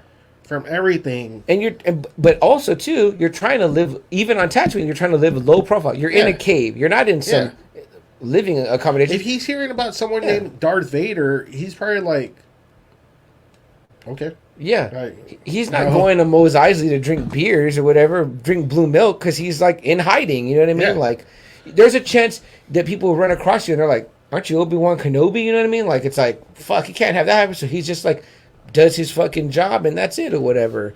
Rock says, yes, I am. Saw the finale. Whoa. Like, whoa. Yeah. Agree, Rock. I mean, it'd be kind of like us, right? If we're just kind of like living, kind of like in the 90s almost. Mm-hmm. Early 90s again. With no computer, no phone. I mean, how clueless were we of like conventions and shit like that? About people coming. Right. Unless you had the magazine subscriptions, unless you had the newspaper, hearing about other shit from other parts of the country or over the world, you're going to be like, what's going on? Yeah. You know, I mean, you're not going to know every fucking news that's happening. When we covered Image a few episodes back, right, we talked about those massive lines and all that, but that wasn't going on here in San Antonio, right? There was no big, like, or if there was, we didn't know about it. We didn't know about it. What was the comic store people were lined up at? We didn't know that, it was going to be Spawn #1 and all That's that. what I'm saying. Like, you got to kind of think like that. On Tatooine, there's absolutely nothing going on. Right. He's like hearing, oh, the Empire just conquered this planet. Yeah, it's all slavery and pod racing. You know what I mean? So some people are like, how did he not know? So that was like kind of like the big reveal. He finds out Anakin was still alive. Yeah, easy answer on that. But right, mini cliffhanger in that one or whatever. Yeah, after she stabbed the Grand Inquisitor, which everybody was like, why'd you bring him in if you're just going to kill him right away? Yeah, again, this is another unknown character. He's beloved from what the Clone Wars or Clone Rebels? Wars cartoons. Clone Wars cartoons. Yes, okay. I always get confused when people were watching from Clone Wars or from Rebels because I know that they're different time sets, But yeah, so yeah, okay, cool. He's a beloved villain like Cad Bane. People didn't like that either in Mando. They were like, oh, Boba. Yeah. But I was like, well, isn't that how that you would tie that up? And I'm like, even better for y'all. They're tying it up in Boba Fett. They're tying it up in live action for you, which is pretty sweet, pretty nice treat. It's like, come on, Boba Fett's supposed to be the #1 bounty hunter. You think he's going to lose to this guy? I mean, come on. Yeah, and then they have a history too. So to me, I'm like, wow. To me, that would be a treat if like my animated series that I beloved or whatever, it happens. They treat me at the end by tying it up for me in live action. Yeah. It's like, wow, that's pretty cool or whatever, So yeah, so we get that news or whatever, and that obviously shakes him to his core more, Obi-Wan. So here's the man of shaken faith and has lost a step with his stuff. Also too, he's finding out in the early on that he gets this message from Jimmy Smits, who's great again. I think as Bail Organa, awesome, wonderful to see him back as well too. Like this is again, I love these little parts. Rogue One to this one, it's awesome. Yeah, and a great job by the people in charge there. Everyone keeps talking about the Deborah Chow, I believe it is, because she directed some Mandalorian. Okay. Yeah, so she's already a veteran of this universe. And look, guys, look what they're doing for us. I mean, they're going out there getting, hey, Jimmy Smith, do you want to do this? We really want you to come back and be, Bail Organa again. Hey, we're going to go after Hayden Christensen. We're going to cast someone for the Grand Inquisitor. It's like, from your Clone Wars stuff. It's like, right now they're doing a lot of great fan service, and in a good way. It's not just like shameless, plugging. No. It's getting I wanted good stuff. This story, Yeah, it was great. Yeah, I was like, finally, you know what I mean? And I thought they were just going to call it Kenobi, but it's, with the full name, which was cool. Yeah. So yeah, Double A. So Princess Leia gets kidnapped, as she does. You know what I mean? Without anybody knowing, because I mean, it's like they're like, "What are you doing? This is a senator's child, a senator on the council of the emperor. You know, you're kidnapping his fucking child. Like, what are you doing? Right? You know, you're gonna get us all in trouble. Right? And all of this is a plot by Reva, right, to draw out Obi-Wan. To draw Obi-Wan to get revenge on what many people had assumed already, which I didn't. You know, I didn't think so, but he did. That she was a youngling. I didn't think that has either. A lot of rage against Obi-Wan. Yeah. For that. Are you like me, Double A, where sometimes you're watching this stuff and you don't invest too much thought in like what it could be? I don't either, because I'm like, I'm the story's already done. Because everybody was kind of like, why is there so much hate with Obi-Wan? How does she know Anakin is Darth Vader? You know, it was all those questions. It was like, why is this one character that just debuted have all this kind of information? Yeah. You know, and obviously we found out how she has all this information, which is brutal. It's a brutal fucking awakening. Yeah. That, you know, how she found out who Anakin and Vader, how she found out that they were one and the same. Talk about fucking PTSD trauma, like pretty traumatic. The whole You're seeing this guy who's a legend, right? Anakin Skywalker, this general that we've been talking about, all of a sudden he's pulling a fucking lightsaber on you and your friends, and he's like, he's looking at you, but it's not Anakin. It's just evil that's looking at you and stabbing her with the lightsaber. The part she says where I felt their bodies turning cold or whatever, like because I was hiding under them. You know, you're like, oof. Like, you know, it makes you think about stories of like, you know, Vietnam and, you know, war when guys were in war. And then... And not just that, but the betrayal. Oh, yeah, the heartbreak. Yeah. Again, talking more about that, the heartbreak. But also imagine this, guys. Imagine what it feels like for a bunch of Force-sensitive people. Number one, they're probably crying out through the Force. And then she's Force, you know, has the ability to feel the Force. You're just feeling all the pain. I mean, look at Obi-Wan felt when fucking Alderaan blew up. You know, he was like, he had to sit down, right? He was like, it was like as if a million voices suddenly cried out. And then we're silenced. You're like, oof. Like, and now that has more meaning, right? They added more. I'm like, come on, like it's a good character with good. You know, like I said, I can see where people were kind of pissed off again at the beginning because it was kind of like, how does this character know so much? Yeah. But then when you saw it, you're just like, you feel sympathy towards the end for her, like, fuck everything she went through. In her little mind, Anakin and Obi-Wan are supposed to be there to protect them. One of them betrayed her. The other one didn't show up. Like, you're supposed to be here, and you weren't there. Yeah. You know? Yeah. Not knowing that all the other Jedis were being turned against on. Probably at that same time. Probably when he was marching, that's when everybody was getting killed, you know, on the Order 66. But she was pretty twisted, though, right? Because she's been hunting Jedi in this time. I mean, that like, one they show on Tatooine. She's like, where are you, motherfucker? Yeah, he's a Jedi turned against us. You know? Yeah. So there's that, you know, with that character. And then maybe it was her plan, too, to somehow get so close to Darth Vader that without maybe him knowing, she'd have a chance to kill him. You know, maybe that was her plan. But she went far, you know, where it was like, fuck the Jedi Order, fuck all this. Right. You know? Right. Down that dark path, you know? Yeah. So by episode 2, we kind of have Obi-Wan on the hunt for Leia. You know what I mean? I think he does get her. They're together. Yes, he does. And at this time, he's kind of weak in the Force or whatever. Bad, real bad. But we get that good He's barely, moment. Like, he barely saves Leia. Yeah. But it takes so much strain on him. Yeah. To just save her and lower her down. Which is, again, a further note when you see one of the most powerful Force users, like, in a very weakened state. You know what I mean? Where it's like... You know, I guess like anything, if you don't do it long enough, it's like it just is not quite there, you know. But the Force lives and breathes through all of us, so eventually it was a cool part too when Reva was trying to read Leia's mind, and she couldn't. Yeah, so she was like, cool. You're strong, very strong. Yeah, there's little hints at her Force sensitivity, which is another great addition to her character with the cousin early on, right? She's like, you know, you're this, you're that. You're like, oh damn, like that's really she turns there. With you, asshole. You know, that was great. You know, I like that she's a wild spirit too. She's more like, you know, the adventurer is in her as well. Yeah, so that's like episode 1 and 2 pretty much. 3, I can't really remember what happens. I think that's when they're trying to get out finally. He gets Leia. they're trying to get a vessel to where they meet that fake Jedi. Yes. How'd you like him? I like him. I like his acting. I like him in the Eternals. In the Eternals, he was good too. Yeah, he's funny. He's great. A good actor. He tells him go, here the planet, and you'll Kumail Nanjiani as Haja Estri. He's like, go to this planet, and our underground people will get you and Leia to safety. And we get some really cool moments in that episode. He helps them out. They land on that planet. He has a little thing of seeing Anakin at first, and kind of scares him a little bit. Yeah. She asks him about her parents. Mm-hmm. He says, I don't know your parents. Right. Which you're like, damn. That's... But the way he's talking, about her, every time I see her, I see your mother. Mm-hmm. And I was like, damn. There's so many good moments like that. So by 3, they do get away. They get back to... Yeah, except they have that little encounter with the stormtroopers before Tala picks them up. Yes. That monster was voiced by Zach Braff, which I was kind of like, oh, wow. Holy shit. Everybody wants in on some of the Star Wars. Yeah, but it didn't even sound like Zach Braff. No, not at all. Holy shit. But he's like, oh, we need the Empire. They're good. They get a little order. You do have like-minded people. Yeah. I was like, man. He has a really cool scene in Obi-Wan. He still got his fighting chops. He kicked a lot of ass hand to hand. He takes down a lot of stormtroopers with no lightsaber. With the pistol.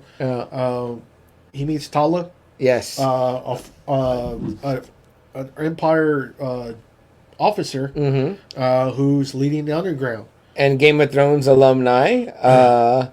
Indira Varma as Tala. I loved the Tala character. I thought she was very strong. Awesome. I loved her. Her story was cool. She was like, man, I saw this. The holster. Every family I can help. I was like, damn, that's fucking pretty cool. Or whatever. It was cool. And I love what they call it. They call it the path. Yeah, right? The path. We get a little cool Easter egg when he sees that Quaylen Voss is still alive. Yeah. We still really haven't gotten a live action of Quaylen. We haven't. Just that classic, one scene from episode 1 where you kind of see him sitting off to the side or whatever. I was a huge Quinlan Voss fan for a while. And you're pushing him hard. I have for some a long of it. Time. Yeah, I've got some of his comics. Comics and everything. Mm-hmm. Yeah, they're pushing him super hard. But we all thought we were going to see him in Revenge of the Sith, and he never popped up. No. And we're like, oh shit. And apparently he survived Order 66. And because he's helping with the path. Yeah, and one of the comics I had, he was the reason why he was kind of separated from the Jedi Order was he fell in love too. He had a love that he wanted, and I think that there was going to be a baby, so he was like, "Well, I want to be a family man," type thing, Which should have been a large part of Luke's new methodology. And it was in the comics. In the comics, that's why I hate it that they wasted it. That they didn't do that in the movie. Because he gets with that Mara Jade, right? But he's like, "This is what led to my father's downfall." He fell in love, but he couldn't tell anybody about it. Right, and that that's where the Mandalorian path is a little bit better because it does allow for you to foster relationships. And so that's why I always loved it in the comics, is that he was like, you know what, I'm going to change the Jedi Order this way. Yes. And he does in the comics. But so Double A, do you think that there's a way for the powers that be now, the Filonis and the Favreaus and the Deborah Chows of the world, to fix those last 3? I don't know. I don't think you can, honestly. Luke can't be redeemed? No, they've worked some magic. They'd have to say, okay, those are not canon. Like they did with Lucas's shit. Yeah, damn. That's pretty wild to think about. I mean, I'm not against it, though. I just like what the new Star Wars people are doing. They could have done better with Luke and Han's son. They could have done better with Kylo. Maybe you didn't need the Rey character. I mean, why did Palpatine even have a fucking granddaughter? That's just weird. Like, everyone was like, who the fuck did he fuck? Like, yeah, that hideous monster. I do like... There are moments of those I like. Yes, there is. It's just moments, though. You know, like the throne room duel. I love when he faces the Knights of Ren, and, I love when he saves the Han Solo Rey. part is great. Yeah. When he's having that moment with him. Both times. Yeah. And, Force Awakens and Rise of Skywalker, Yeah. I've heard people say their lightsaber battle on the fallen ship is shit, and I was like, no, really? That's pretty badass. That's pretty They're in the rain, like it's like has a lot of good stuff to it. I think, you know what I mean? It's like except that you maybe don't feel as much for the characters, you know, maybe. You don't, you know what I mean? But you know, to me, again, it's Star Wars is a redemption tale in its fullness, I think, and hope, a story of hope. But yeah, so that pretty much takes us through like 3, then 4, and again, it feels fast, right? One of the episodes is only like 34 minutes. Yeah, it was real quick. One of them isn't that long, so I'd be curious to see what the full runtime is. Is it like a full 5 hours or 5.5 maybe? You know, probably because I think most of them are 45. Yeah. I know that last one is 51 minutes, but yeah. So you get into 4. And that's when he's, like you said, he's met with Tala. They find out about the path. There are some moments, I think, that seem like they kind of slow down. I know we lose Leia at one point. Mm-hmm. Reva gets her hands on her, and it's a kind of a classic like interrogation scene or whatever. But Leia, of course, is brave. The scene you mentioned where Reva is trying to kind of like read her mind using the Force, mm-hmm. and she's able to be resistant. You know, which again leads us to believe about her Force sensitivity, which is great to see. Like, you know, Princess Leia, who we never really saw any of that in the original trilogy, but later on, we very much know was there. You know, from them showing her with a lightsaber. Later on, I mean, all that is super awesome. Mm-hmm. I mean, to give, they're giving that character so much now. Yeah, you know. I know that they have kind of said, they've hinted around that, you know, Millie Bobby Brown has been cast as part of Star Wars now. A lot of people want her to be like a younger Leia, you know what I mean? I'm for it. Are you? I'm for it. Yeah, I've seen that deep fake where they, you know, lay her face over her, and it's like, man, it's hard to tell or whatever. I showed my nephew, you know, he's a huge Stranger Things fan. He's getting into Star Wars or whatever. He did watch that last episode with his Obi-Wan. He didn't watch the entire series because he's still trying to watch in order. I know it's a mountain of a task, but I'm like, maybe by the time you're 18, kid, you get done. But yeah, he was really into that last episode. Episode 3 is actually where he encounters him for the first time. Oh, right. That episode, right? Yeah. That was episode 3. Fucking quick and they nuts. Kind of have the rematch. Yeah. Mm-hmm. So that's that one. Episode 3 is that one. And that ends in dramatic fashion with that meetup, right? First time seeing each other again after so long. Him actually feeling, I guess, Vader's overwhelming...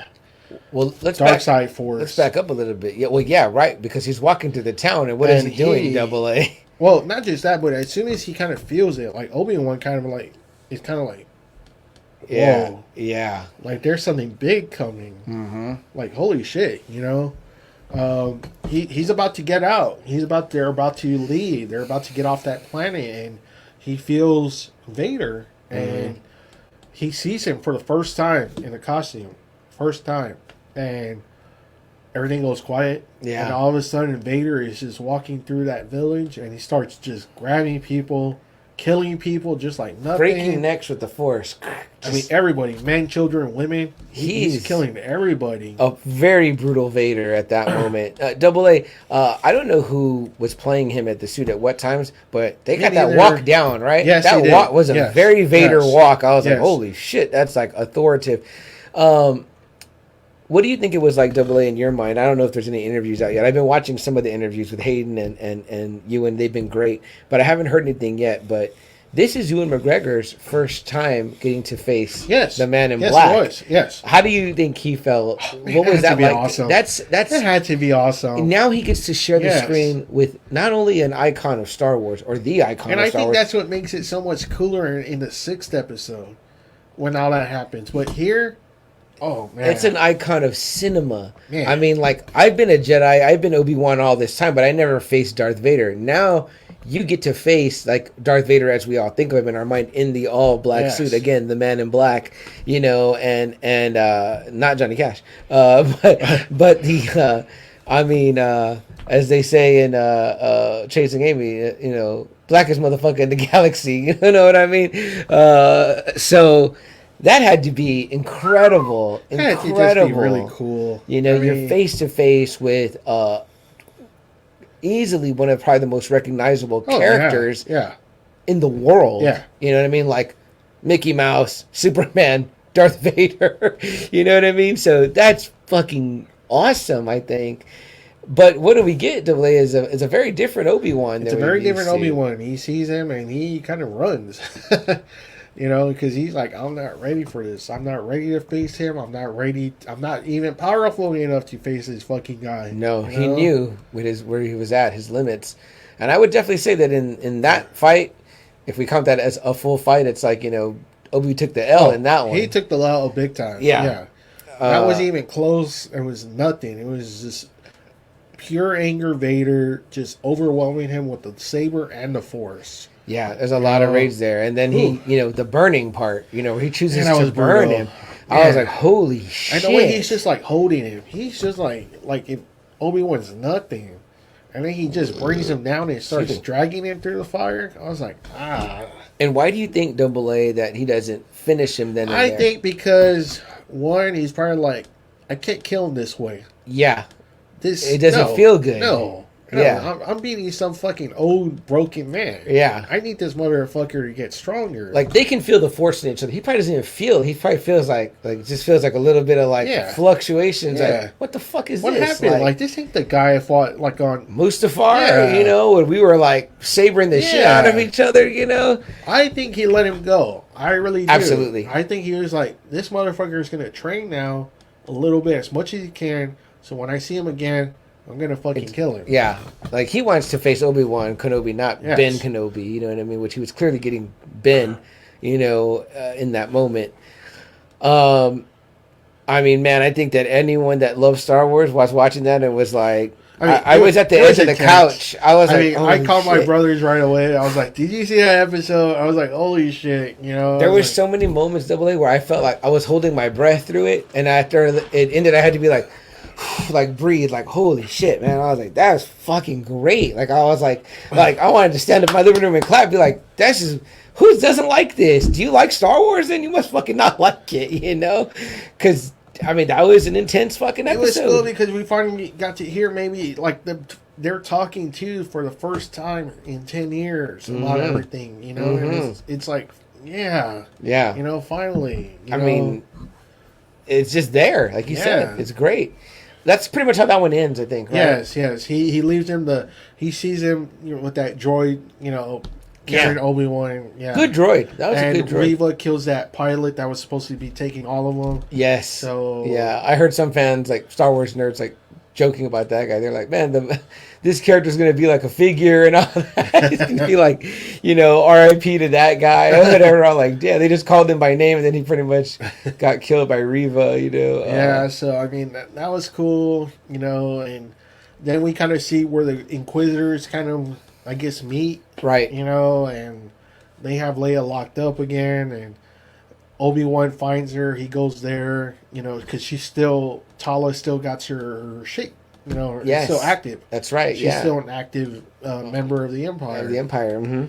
Obi-Wan goes looking for her. He kind of gets his stuff back. He kind of gets that Obi-Wan feeling back. It's a little bit of mojo back, right? He's kind of testing his abilities, and then you know, we get to see him break out the lightsaber now. Yes, we do. Like, he does in the previous one, but in this one, like really, you know, he kind of starts looking more like Obi-Wan. Yeah, you know? Dressing a little more Obi-Wan-ish too. So.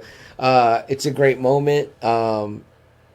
You know, I think that one ends with he's holding the water back with the Force. That was very cool too. That had to show a lot of strength to hold that kind of pressure back. Yeah. I mean, that was pretty cool. Which is like the under part of the, what they call it? And the tomb.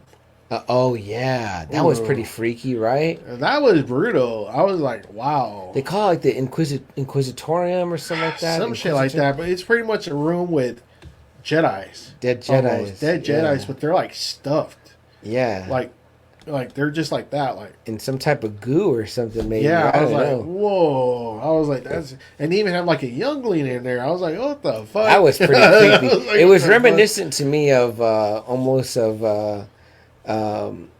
what the Collector had. You know what I mean? But except they're alive. Except that, yeah, exactly. But these were not alive. These former Force. And Obi was looking at all of them like, what the fuck? Yeah, stuffed almost. Maybe they were. I don't know. It was something like that or whatever. I mean, they were all like that. It was like, holy shit. They're like me after a day of barbecue. You know, nice and stuffed. It was fucking. Style. It was freaky. I mean, like you were like, oh shit. Like remember they say like, oh, it goes down way further. This headquarters they had or whatever. You know, they're like it's virtually unguarded. And that's when, we meet the O'Shea Jackson character, Roken, and he's like, Arlene says, I thought that they were still being alive, but frozen in a sense. Possibly. I don't know, because Obi-Wan kind of, when he lets go of the glass, you assume the water just kind of destroys all that part.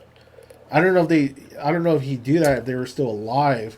I didn't get the sense that they were alive, Arlene. I got the sense that they were some type of trophies. I think so too, and I think with him kind of flooding it, I think it was kind of like to get away. Especially since these Inquisitors seem like their whole purpose has been since Revenge of the Sith, since Order 66 to hunt Jedi, and of course it seems like this Vader doesn't give a fuck. It's probably like they want to keep trophies, keep their bodies, fuck keeping lightsabers and all that, keep their whole fucking corpse. We'll keep it as a shrine to don't fuck with us. You know what I mean? So. That's just what I was thinking. Those were his action figures now. Yeah, pretty much. Yeah, definitely. So that was freaky, but it was awesome to see Obi-Wan kind of back in form somewhat. You can see him building up. Yes. And then when he starts getting his fucking general kind of Kenobi, again, kind of leading the Armada almost a little bit. Yeah. And this is the one that ends with them flying off, right? When O'Shea kind of, calls him general. Yeah, he does. Because I was like, man, that's badass. He's still calling him general. What did you think about the scene, AA? I saw it got some heat online where, she's like, the coat, and him and Leia in the coat, and it did look funny. Because my immediate first thought, too, was, the classic, little legs, like Austin Powers, the little legs on top of the mini-me. I think that was a joke at the fucking stormtroopers, just how stupid they are. I mean, we get a little bit of the Mandalorian, remember, where they're shooting? Yeah. They can't shoot, Yeah, which, I mean, is, you got to admit, the Emperor's trying to cover the whole fucking galaxy here with, regular people. It's like, they ain't all skilled fighters, you know what I mean? So, I'm like, you lost that when you got rid of the clones, buddy. Clones were too expensive, remember? I guess so. If The Last Jedi taught us anything, right? The war is expensive. So, so that's how that one goes into. Yeah, they fly off, and Vader's pissed, and... But she tells him, I put a bug in there. I know where they're going. And it's, of course, in her toy, the Lola. Yeah. And then episode 5 starts out amazing because we're all like, oh, shit. What the fuck is Anakin? You see him from the back, the classic pose, the arms and they're saying that him. He's looking at Padme's. Oh, really? I did not know that. That's what they're saying. He was looking at that. Very cool. Yeah. Very cool. Yeah. So that's a moment, right? I know some people were saying that you could tell he looked older. Oh, shit. Yeah, he's an older guy. I mean, I could tell too, but it didn't affect how I felt about the scene. No, I loved it because it kind of still fit. Anakin is always just so arrogant. Yeah. It's like when he tells Obi-Wan, I'm ready for the trials, and Obi-Wan's like, you being ready has never been the problem. It's your fucking maturity. Right. And here he is again when they're training. It's like, man, he's just he wants to win he's so bad. He's determined to beat him, right. He's letting his anger get to him again. AA, where does that scene take place? Does it take place? Obviously, there are It has to be during still Clone Wars. But still, after Attack of the Clones? Maybe. Before he's married? Maybe before. Oh, yeah, definitely. Okay, so before he's married. Definitely. Okay. Yeah, so before they face Dooku and all that. Which, again... as he says in the Clone Wars cartoon, he said he faced a terrible trial of the flesh by his own fault because he's like, I'm going to take him now. We were all like, well, no, what the fuck are you doing? Listen to your master. He just said don't do that. I love Hayden's acting in here because he doesn't kind of go off the rails. No, it's perfect. You perfect. Can tell he's fucking pissed and mad, but he holds it in. Yes. And I was like, yeah, see, that's so much better. Then when he's kind of like, kind of like bitchy and whiny, it's kind of like he's like fuck, he still got me. Again, guys, I always talk about I'm a firm believer in good directing. It's like you got to have your director's supposed to get that out of you. We know that George is not the greatest. You could still feel his anger. Yeah. Motherfucker. Oh yeah. Motherfucker. You still beat me with. Man, he takes his saber away. Like you couldn't beat me with that shit. You couldn't beat me with the dueling, but you have to kind of go through your fucking little different kind of skill sets. It's kind of like motherfucker. That's how good. General Obi-Wan Kenobi was. It was like, you're stronger, but you're still not better than me. Right. It was like a preacher, a Jesse Custer Cassidy moment. He's like, man, you've been fighting with this strength all this time, but you're not a good fighter, Arlene came in with some comments. She goes, it made me sad when he was trying to apologize to Darth and Darth wasn't having it. Yeah. She goes all in caps. I don't understand why he couldn't let him just win once. Let Annie win one damn fight, dog. Yeah, I mean, see, when it was time for him to do that, it would have been time. Mm-hmm. But it's just like, man, this dude's so fucking headstrong to just want to win absolute. Like use your other skills. Like that's what Obi-Wan keeps trying to tell him. There's other things that you need to learn first. And this is he wants to fucking start running instead of crawling. He wants to just run right away. Right.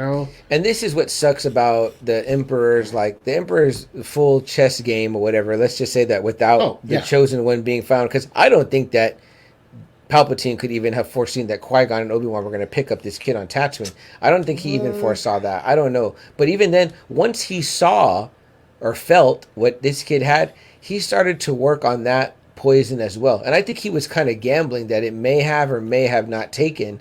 But the one thing that he knew was going to take once he knew was that, obviously, like you said, this kid had the will to win, right? And it was and it was like, if he made him feel like what he couldn't beat was death, but that he could show him the way to beat death, and that death was coming for the woman you love, that was the ultimate, the chess move that was like, once I have this guy, then I've got everything. That was the, Anakin was the Elder Wand. You know what I mean? It was. But I did kind of hate that was the reason. I'm kind of glad this kind of fixed it almost. That it wasn't just the only reason that he turned to the dark side. And I'm kind of glad because I think that because of her, but also because of. But I think because of that scene that you see too. That the flashback scene of just wanting to just be more powerful. Maybe if I give myself up to the dark side, I'll finally fucking beat this guy. I'll finally be the strongest one in the universe.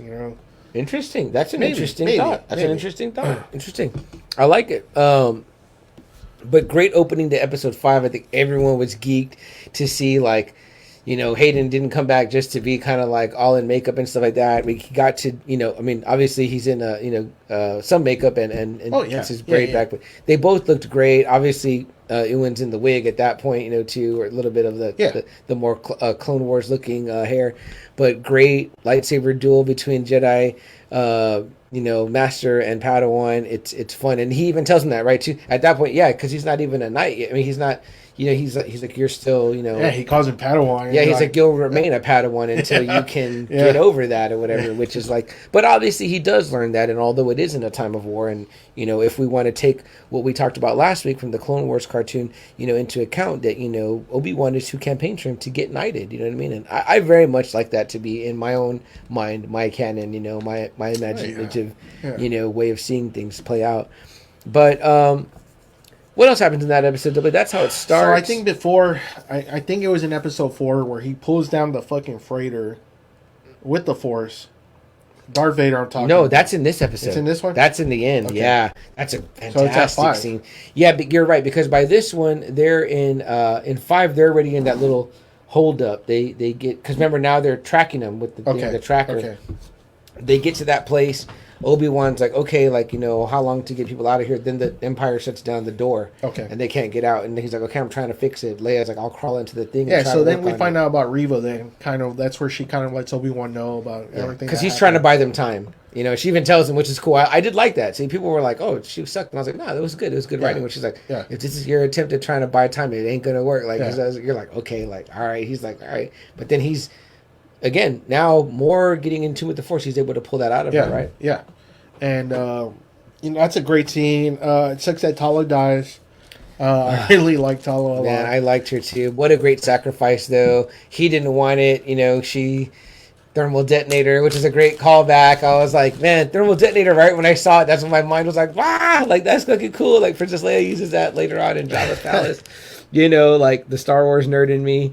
Love that. But yeah, she sacrifices herself so they can get away. And he really outsmarts Vader.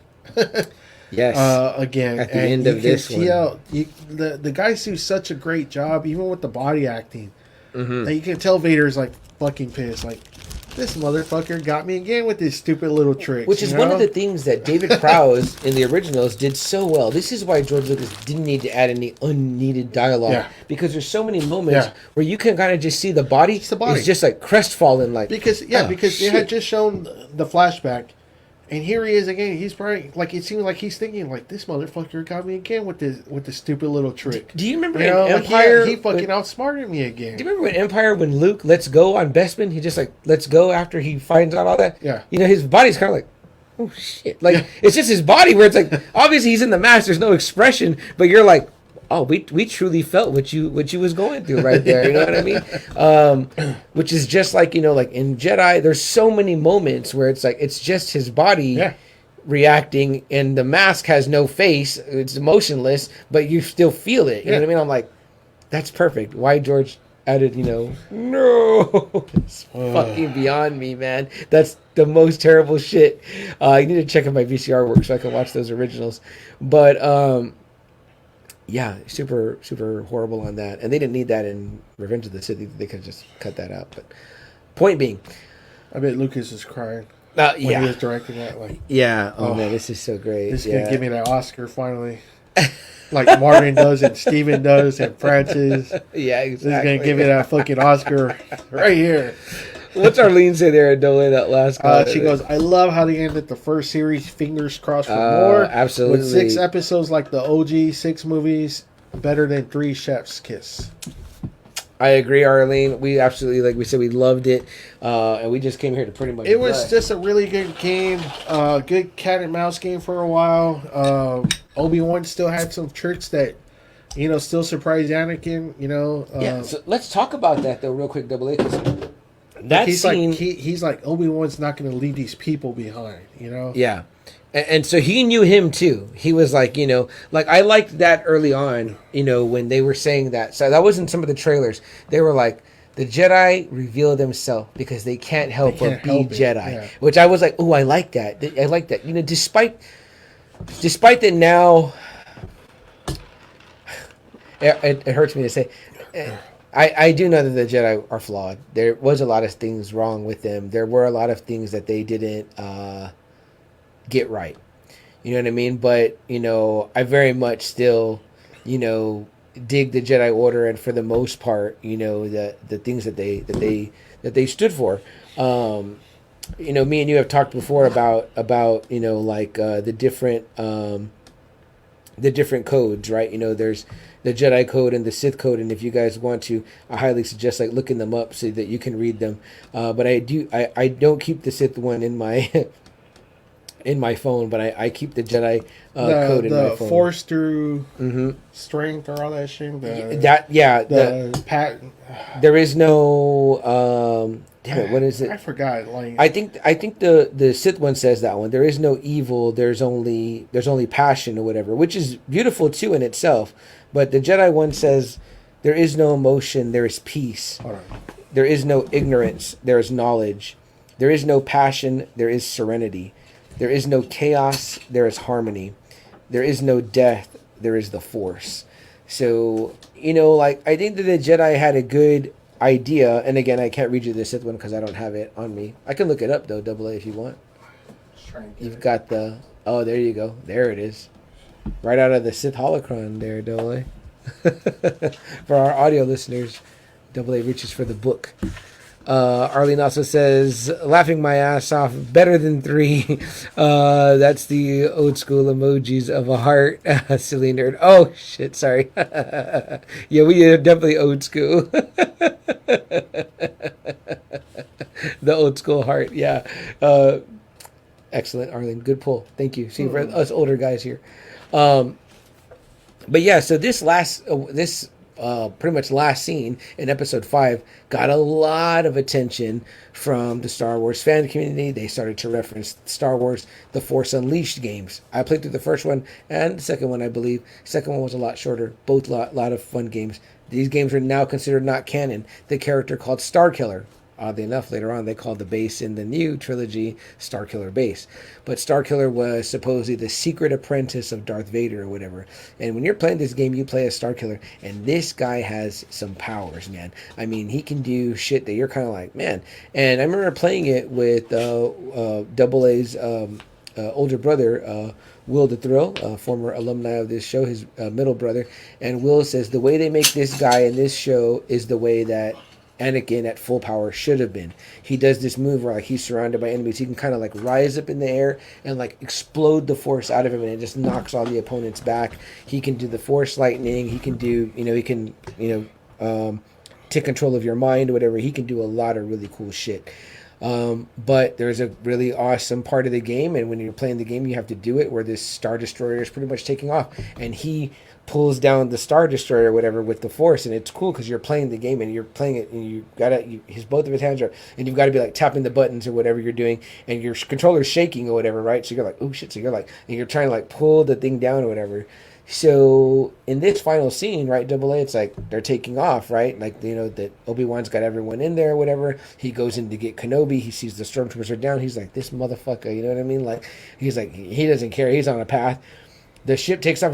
It's right in the air. You're like, oh shit, they're about to get away. Classic. Vader's been burned like this before. The ship takes off right as he gets there. But then you're like, nope. He puts up one hand and quickly yanks the ship down. Boom. Then he just pulls off this big fucking chunk of it. And I mean, I was like, I moved back in my couch. Yeah, I was the same way. I was like, holy fuck. What the fuck? And right as he does that, which must have been a great expenditure of power, I guess, the ship behind it takes off, which is like classic Obi-Wan. Either that right? or he was just like, this motherfucker. Yeah. Yeah. Like, he fucking got me again. Exactly. Did you find the Sith code? No, it wasn't in there. Okay. I'll look it up. But while we're talking, I want to hear what you thought, Double A, about that scene and that display of power. Oh no, again, I was just the vulgar display of power. I was like, holy fuck! Like I was like thrown aback when I was watching it at home. Oh, here it is, real quick. Piece of the lie: there is only passion. Through passion, I gain strength. Through strength, I gain power. Through power, I gain victory. Through victory, my chains are broken. The Force shall free me. See, so that it's still beautiful in its own way. The Sith one. Yeah, I mean, they're both just really great. Praising kind of strength over everything. Yeah, and it's saying but about your chains being broken. Like to me, there's a thing about through freedom. Victory, my chains are broken. Yeah, I mean, you can see where it's the Christianity Satanism thing. A lot of people say Satanism is pretty much freedom. A lot of times, the way people see it that way, it's kind of like free from religion, free from this. It's freedom almost, and you don't have to kneel or serve a god. And I can see it. That's where maybe whoever wrote the codes for both probably got. I mean, it's very biblical. Yeah. The Force is one thing, the Sith is the other. The dark side. I mean, it's fucking called the dark side for fuck's sake. So I mean, it's power. It's freedom. Where the other one is harmony, peace. Right. That's the beauty of Star Wars, though, right? Like you can imagine that if Sith wanted to be married or whatever, if they wanted that, they seem to not. They just like being just powerful. But if they did, they would embrace it. They'd be like, "Yeah, do it. Do whatever you want." Yeah. Like you feel love, right? You feel it. It's a base emotion. Go with it. You know what I mean? Whereas the Jedi is like they gotta hide everything. You gotta harness that, rein that in. Look how much it fucking hurt Anakin so much from wanting to be with Padme, but he couldn't do it out in the open. Yeah, which makes you think, right? I mean, like they were like in many ways kind of like priests, where they were forced to suppress those things or whatever, and those that didn't want to got away from the order. We talked about Quinlan Vos. We talked about I mean, like if you watch the Clone Wars cartoon, you see where even Obi-Wan had a thing with Duchess, yes, the Duchess from Mandalore. I mean, like, there was definitely something there. I mean, I think that he would have left the order for her, I think. You know what I mean? I don't know.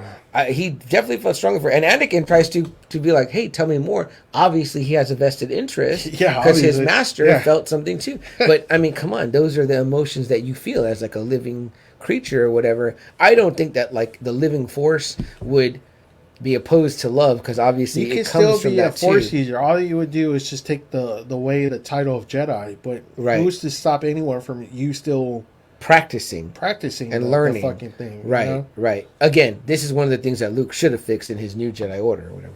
But alas, we don't have that. In the non-canon comics, he did fix that, yes.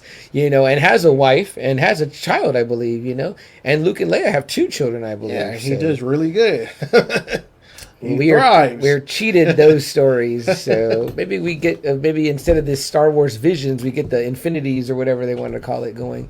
But Double A, back to you. I want to hear what you thought about that again. That as I call it, the vulgar display of power from Darth Vader. Just very terrifying. Kind of like, holy shit, they're really letting him loose. Mm-hmm. Something that we really didn't see of him in the old trilogy. You're just like, you're seeing the kind of power, this overwhelming power that you're just like.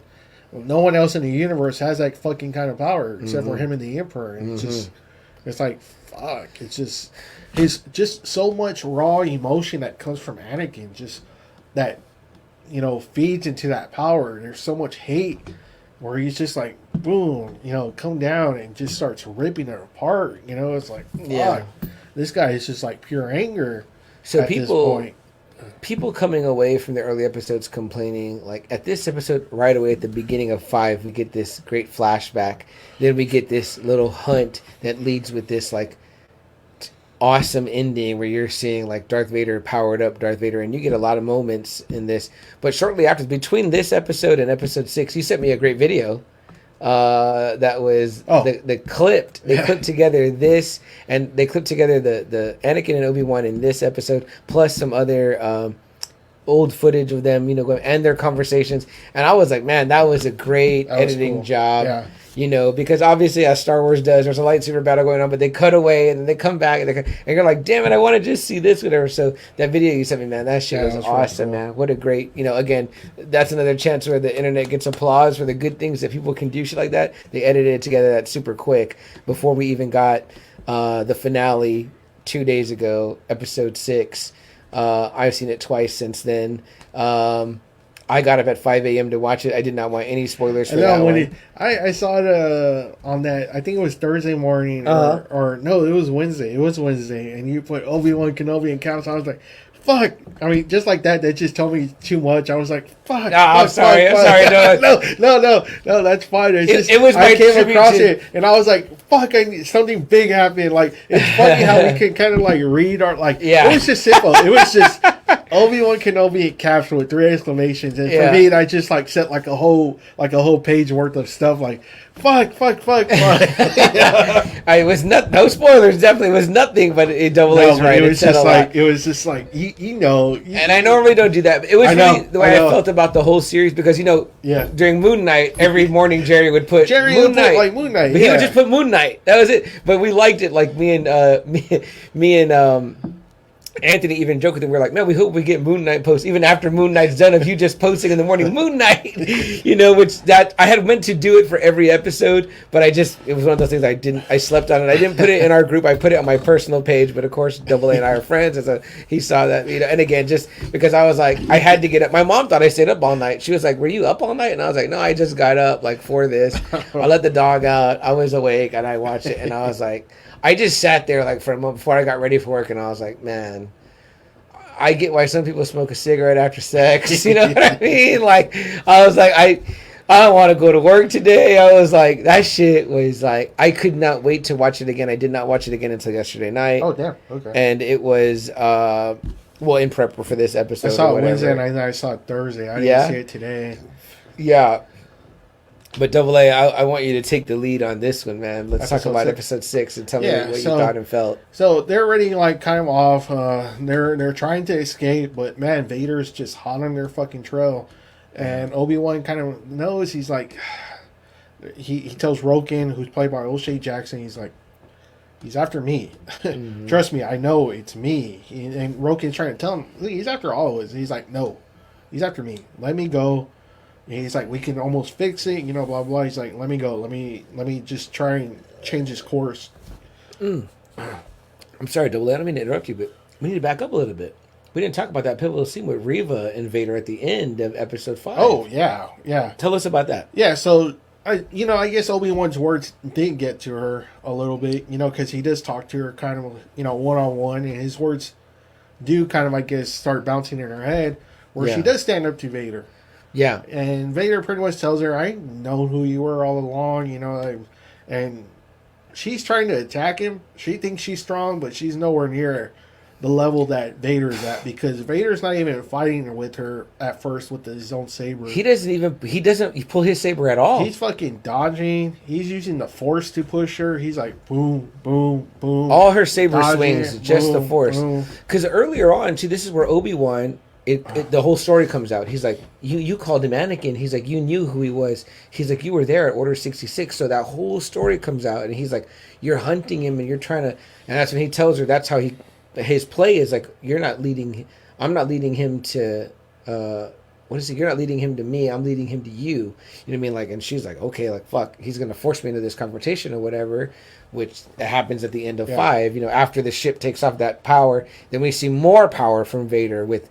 I've never seen a Force wielder fight a Force wielder with a saber and he didn't even pull it out. And the Grand Inquisitor's like sabers are kind of like a saber is like in the middle, and it's kind of like this circle thing that's kind of around it. Yeah, like and a it ring. leads them kind of like this. I don't know. There's some kind of mechanism that allows it to kind of go like that. Like spin, yeah, it spins. So it's kind of going like that, and you're kind of like this, like a fan, yeah. Yeah, and well, Vader breaks it somehow. He grabs it, breaks it, and he has them both. And then he gives her one. He throws it like, here, I'm not going to just fucking kill you. You pick it up. Yeah, give me some more. Yeah, and she's just like no match for him whatsoever. Not at all. I mean, it shows you just how little the Grand Inquisitor's power are compared to a Vader. Mm-hmm. I mean, she's like really good, but man, nowhere near the level that he's at. And he's just toying with her, and at the end, he just stabs her in the stomach and just leaves her there. Yeah, and then we see the Grand Inquisitor, previous Grand Inquisitor, is still alive. Still alive. Yeah. And his line, revenge will do wonders for the will to live. You're like, oh, fuck. Hey, Double A, real quick before we move on, I do want to get you back to episode 6, but a lot of people I was reading were saying something, which was about, they were like, okay, Grand Inquisitor takes a stab in the stomach. Mm-hmm. Reva's had 2 stabs in the stomach. They didn't die. But Qui-Gon gets stabbed in the stomach by Darth Maul, and he's dead. Like, fair or not fair? Like, what the fuck? Maybe his heart was here. Maybe. It could have been something different. Also, too, Double A, you know what I always think about is that when I would watch your brother play those old, like, original trilogy Star Wars games on Super Nintendo, Star Wars, Empire, and Jedi, great games, man, on the fucking Super NES. The Jedis had a lot of cool powers that they didn't show for a lot of movies. Now, we got some of it in episode 1. I just rewatched episode 1 recently with my sister, like, when she's the Jedi Speed. And it shows that line Clone Wars. Remember? Yeah. And she goes, man, I never knew they made me able to go that fast. And I said, yeah, it's cool because it's in one of Will's games. And then I was telling her, too, I was like, the jump, too. And Obi-Wan does that big jump. Yeah. You could do like a double jump, right? But also another power that kind of gets underused and never talked about or shown, but they do have it, and maybe only certain Force wielders can do it, but like Rey shows it, is like the Force heal.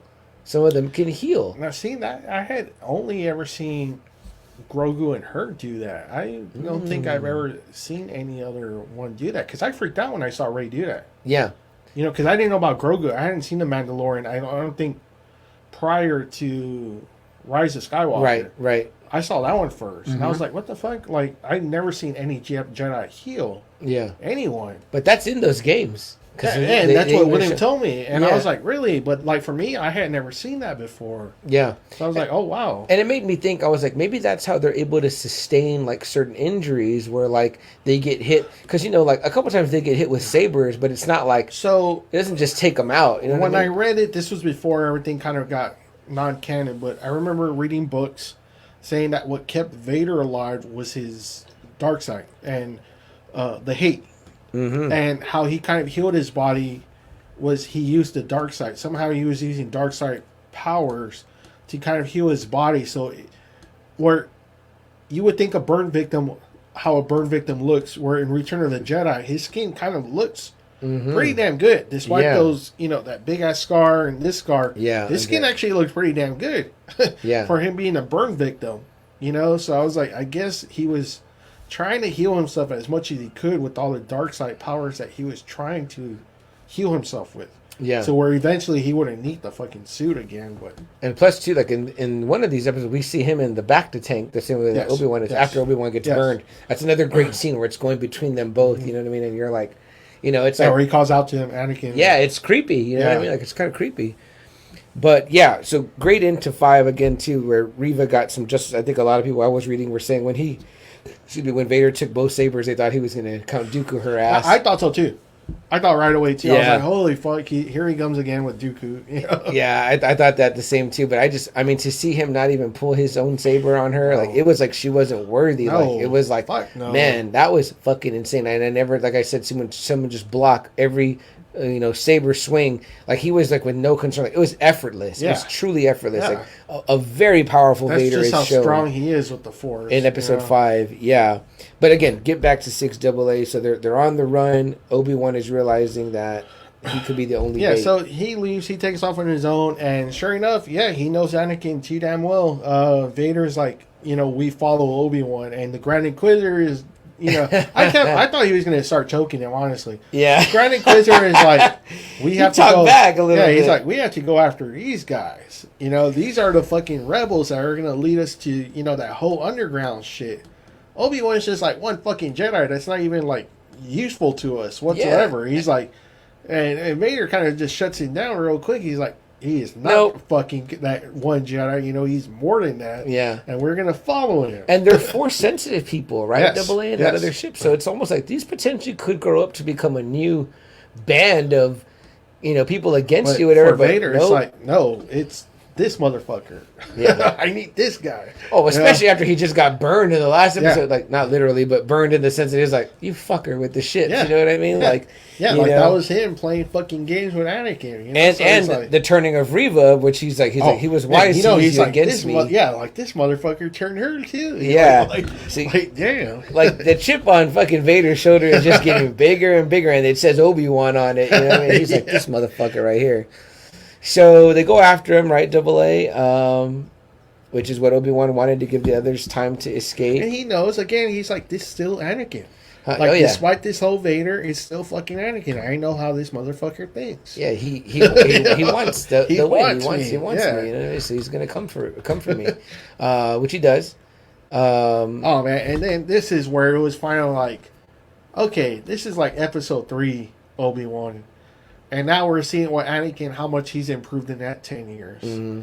And man, when they, start talking, and then he does his pose, when he goes, I will do what I must. And then he goes and then he does his Obi-Wan pose. The 2 fingers out.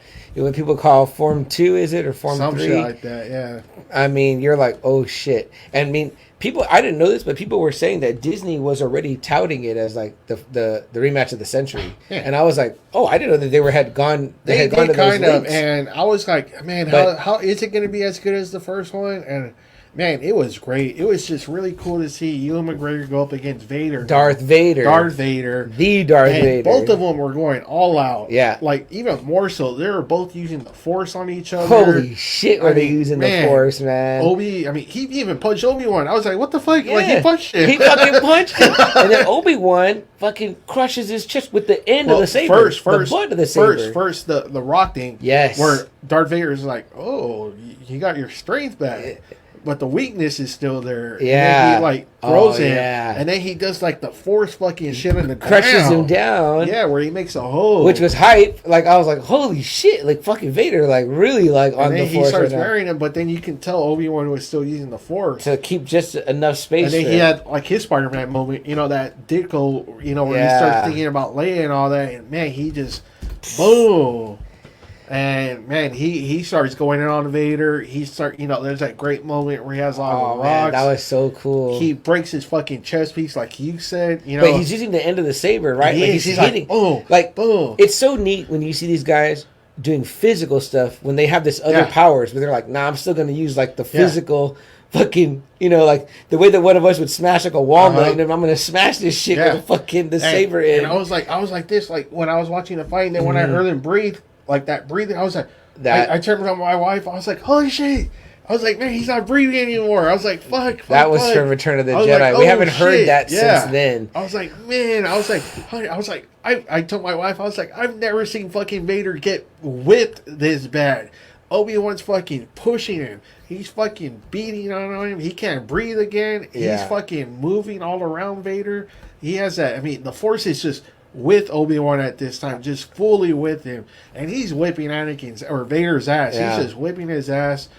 He's getting him. He slashes his back. Mm-hmm. Then he does that final blow where he leaping slash, right? Where he gets him the helmet, and it leaves that big fucking hole in his face. And we finally see Hayden Christensen, there, and Obi-Wan kind of stops when he sees him. Yeah, because he's like, oh, fuck, man. Fuck, you're fucked up in there. Yeah, Yeah, and he's like, I'm sorry. He kind of tells him again, I'm sorry for everything that's happened. Yeah. And he starts tearing up because he's seeing his friend. And some people have theorized that little moment, Anakin came back. That little moment, he kind of broke through Vader and he was like, I'm not your failure. I did this. It was me. Yeah. It wasn't you. And it's like people are saying that after that's how Obi-Wan was kind of able to move, because he was like, he lost this guy way before that fight. That Anakin was already lost, And, then Vader was like, I killed him. I killed Anakin Skywalker, Yeah. Which is what he does tell Luke later on in episode 4, we know that. I love, too, how they intermingle the Vader voice right? and Anakin's that was great. Voice. The whole part, man. That was great. I told you earlier, I cried both times. I was like, man, I was so hyped because I love Obi-Wan so much. And for him, like, again, I've never seen Vader just get his ass handed to him like the way he did. I mean, man, Obi-Wan kicked his ass worse than the first one. I mean, man, where he was on his knees, he was struggling to breathe. I was like, man. Now, Double A, I know that you're like me, where you've probably made your way through enough YouTube lightsaber battles, whatever. I'm sure you've seen, although I haven't watched the episodes to that point yet, but I'm sure you've seen the famous Ahsoka Vader encounter. Oh, yeah. Online. A similar moment. Kind of. She has like she breaks a little piece of him, and that's how she was able to like kind of see Anakin. She's like Anakin. Where she finally kind of believes that what happened. How did you feel about that? Because I immediately saw it as a callback to that. Oh, so seeing like, it wasn't too much for me because I hadn't kept up with Clone Wars. Right. So maybe if I had kept up, it would have been bigger. I think it's Rebels. Or whatever it is. Yeah, maybe it would have been a bigger moment for me. But, okay. I mean, I know the weight of it. Obviously, that was her master, And they show it too where she's feeling him turning into Vader. Mm-hmm. There's like another episode where she feels him turning to the dark side. But that first moment, I was like, okay, that's pretty cool that she had that moment just like Obi-Wan finally has that moment to kind of see it. I was wondering if people were going to say like, "Oh, that happened in Clone or Rebels, or whatever." Like that already happened. The mask gets broken or whatever. And I'm sure that in a few weeks or a few days, if it's not already, we'll probably see a video like matching them up or whatever. Probably. But I mean, again, it's fine to me because it's two of the most important people in his life, his master and his Padawan. That happened. That moment happened. That he was maybe taken to the limit with. But man, I thought it was incredible. I was like, and then some people are like really pissed off because he let him like live. But it's already, we know that it's already not in Obi-Wan to kill him. Well, not just that either, but I was telling my wife too. I go, look, you have to understand. He raised him as a boy. Mm-hmm. It became a father-son to where it became brothers to like just he had my back, I have yours. Yes. You're not just gonna fucking want to just like kill someone, right? It's almost like in Casino. Remember, he's like, "Are you fucking stupid? I'm not gonna kill him for you. He's my best friend for over 30 years. Exactly, I'm gonna kill him for you." Great fucking point. Exactly. And even on Mustafar, it was like, I mean, I would assume that he thought he would have been died when he. But even then, he had to turn away because what he was even seeing was so horrific. I mean, like so there's that, right? And then it's like again, and like he's encountered him several times in this series or whatever. But it's like. the moment's still the same, but also too, I think it was acknowledged in that point is like pretty much like you're beaten, like you're wheezing, you're like, you're there, you're telling me one thing, but he's like, I'm just gonna leave, How did it make you feel about Vader that despite him getting stronger with the Force, the dark side of the Force, there was still something that was just where he can't get past Obi-Wan? Like he could kill every other Jedi, he can outmaneuver, he can outpower this and that, but it was just something about Obi-Wan that he can't jump that hurdle over. Yeah. What do you think? I mean, because man, he got him good. He got him good with the Force. I mean, he just beat him to where he was on his knees wheezing. I mean, it was like, golly. Well, I think too that this story is about, and I want to answer your question, but I think that this story is about that you see the guy that lost it all with Obi-Wan or whatever. He lost his connection to the thing he loved the most, his family, everything, the Force. And then he regains that or whatever. And when Obi-Wan is strong in the Force, he's damn near unbeatable or whatever, pretty much. Yeah. Even against this, obviously, we're seeing a heightened level of power, Darth Vader or whatever, you know what I mean? Because, one might say that, he loses a step over the next 9 years or whatever, you know what I mean? But, maybe it's age, maybe it's whatever, Or maybe it's just he let himself, Possibly too. Again, possibly so he can help Luke. It almost seems like there's always this splinter of, like Luke said, there's goodness in you. I can sense it. That it was just, maybe that splinter, like the crack in your windshield that slowly gets more. It was slowly growing more or whatever. But it didn't change anything for me, about how I feel about Vader. Double A, that he's my favorite Star Wars character. I did want to see one part where he goes back to the ship, and the Grand Inquisitor probably is in like, what the fuck happened to you? That would be when he force chokes him, like they said, like get the fuck out of my way. I was wondering, seriously, I was wondering, how is he going to go back on that fucking ship looking the way he does? I'm like, oh, man. If anything, Double A for me, it increased my sympathy towards the character. It increased my love for the character and like for Anakin. Anakin is not my favorite Jedi. That's Obi-Wan, but he's probably maybe like my third favorite Jedi. Like Obi-Wan, Yoda, and then Anakin. Maybe then Mace. But my favorite Star Wars character is Darth Vader. He's on my Mount Rushmore of villains. I mean, that he's my favorite. I know you don't always have the best things to say about him. No. What did it do for you? Did it change anything in the way you feel about Darth Vader in this series? It was cool to see his other abilities, but no, it didn't make me think that his ranking moved up any more than it did, honestly. Because when he goes up against someone that can match him, he gets beat. But don't you think that's just one guy?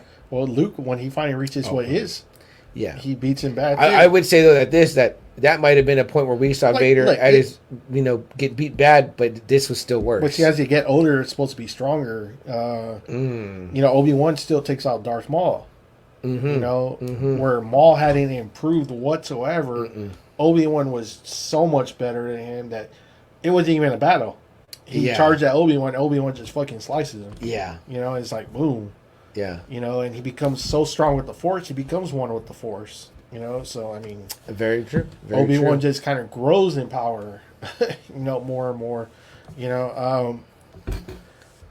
So no newfound respect, but I said, it's cool that they're expanding on what he can do. Oh, I think so too. It's why deepening. Why it makes him such a badass for people like you that love him, that's on that Mount Rushmore, and you can see why he's fucking frightening, and shit like that. Yeah, absolutely. Yeah, absolutely. It helped add to the mythology. It helped deepen the story. That's all this is doing. That's all this show did, and that's all Rogue One has done.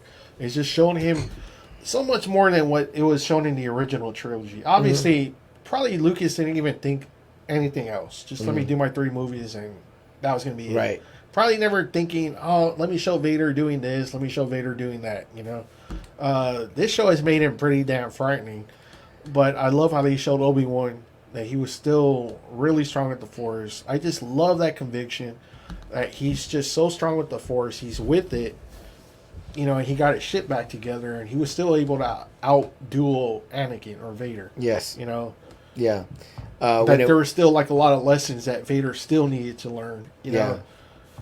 Which makes you think when he meets him again in episode 4, when he says, when I left you, I was but a student. Now I am the master. But still, even then, it's kind of like Obi-Wan still lets him kind of win. Because he's like, when he sees Luke, that's when he's just like, So I was like, you still kind of let him win. And then it was cool too because he says, he calls him Darth at the end, which that's what he calls him. When he sees again, only a master of evil, which I know is a choice because I've read some people like in Star Wars groups saying like, damn it, Darth is a title, not a name or whatever. Like, why doesn't Obi-Wan know that? And then I was like, to me, it's like, that's so Obi-Wan, though, to be like, oh, okay, Darth. You know what I mean? Yeah. Like, okay, like, it's like, ooh, Darth. You know what I mean? Yeah. like, he doesn't give a fuck about Sith titles. No. You know what I mean? He's like, whatever. You know what I mean?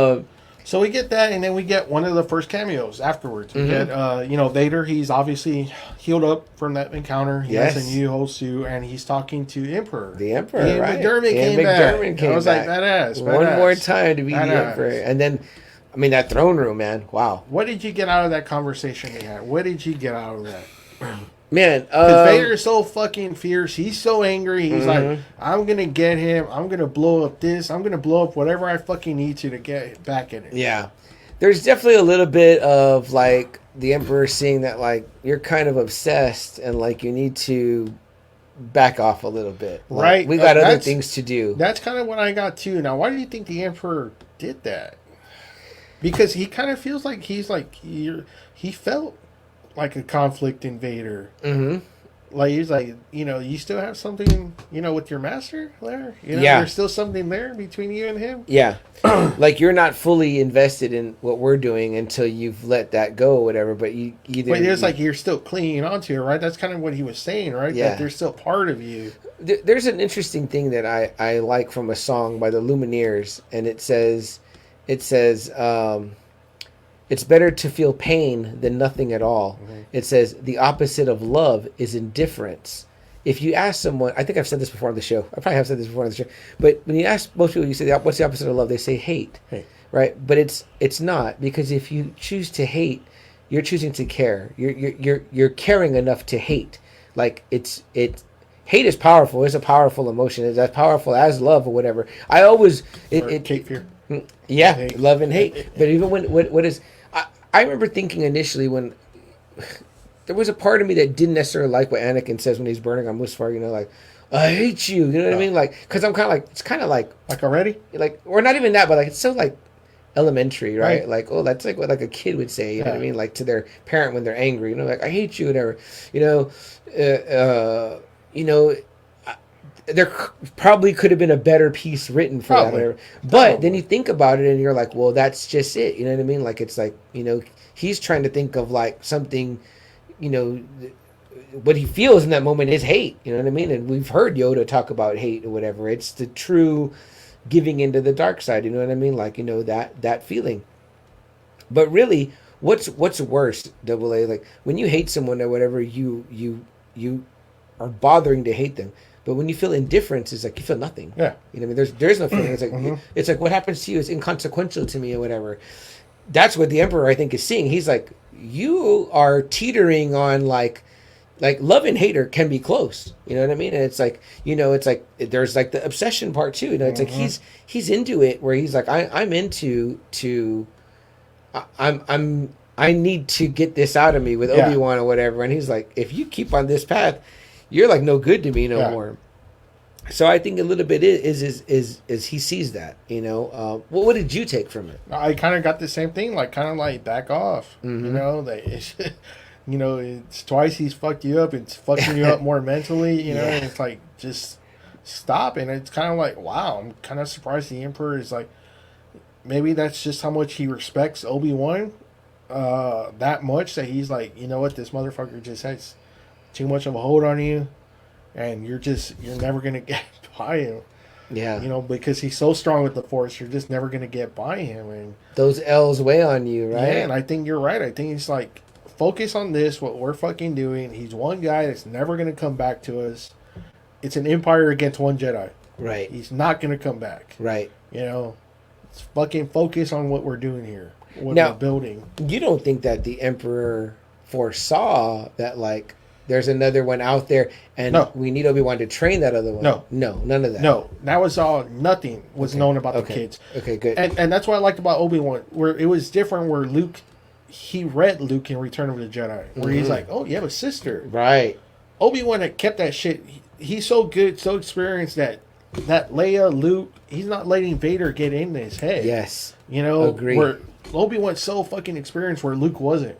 And it's just, it's like, no, he doesn't know they're kids. What do you think about AA? Like, and remember, he even says that in, what is it, Empire Return, where like Obi-Wan's like, if the Emperor ever found out that Anakin had kids, he would, try and get them into the dark side right away.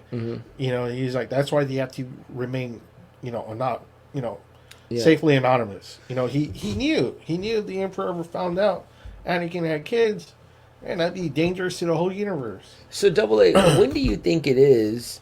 Because me and Untamable Amy were talking about this. Whatever, we're just like both enjoying the series, and we rewatched it. I rewatched episode 6 last night. Her for her first time, but she said, "Bro, when does Vader find out he has a son?"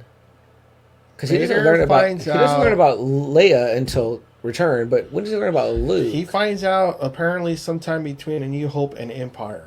There's like a story there that they did where he finds out Luke is his. So the whole time that they blows up the first Death Star and all that? There is a story somewhere out there. A canon story? Yes, I think so. Where he finds out that fucking Luke is his. That's why he already knows why Empire. He knows who he is. He knows who Luke is. Yeah. Man, there is a story. I'm going to have to try and find it. But there is a story somewhere where he finds out between A New Hope and Empire. We didn't type it into the Goog, but we should have Googled it. But we were just both talking about it. I was like, you know what? I don't know. Because I thought he knew by New Hope, but I guess you're right. No, and New Hope, he doesn't even know. He just goes, the Force is strong with this one. Remember? Yeah, that's right. He's trying to shoot him down.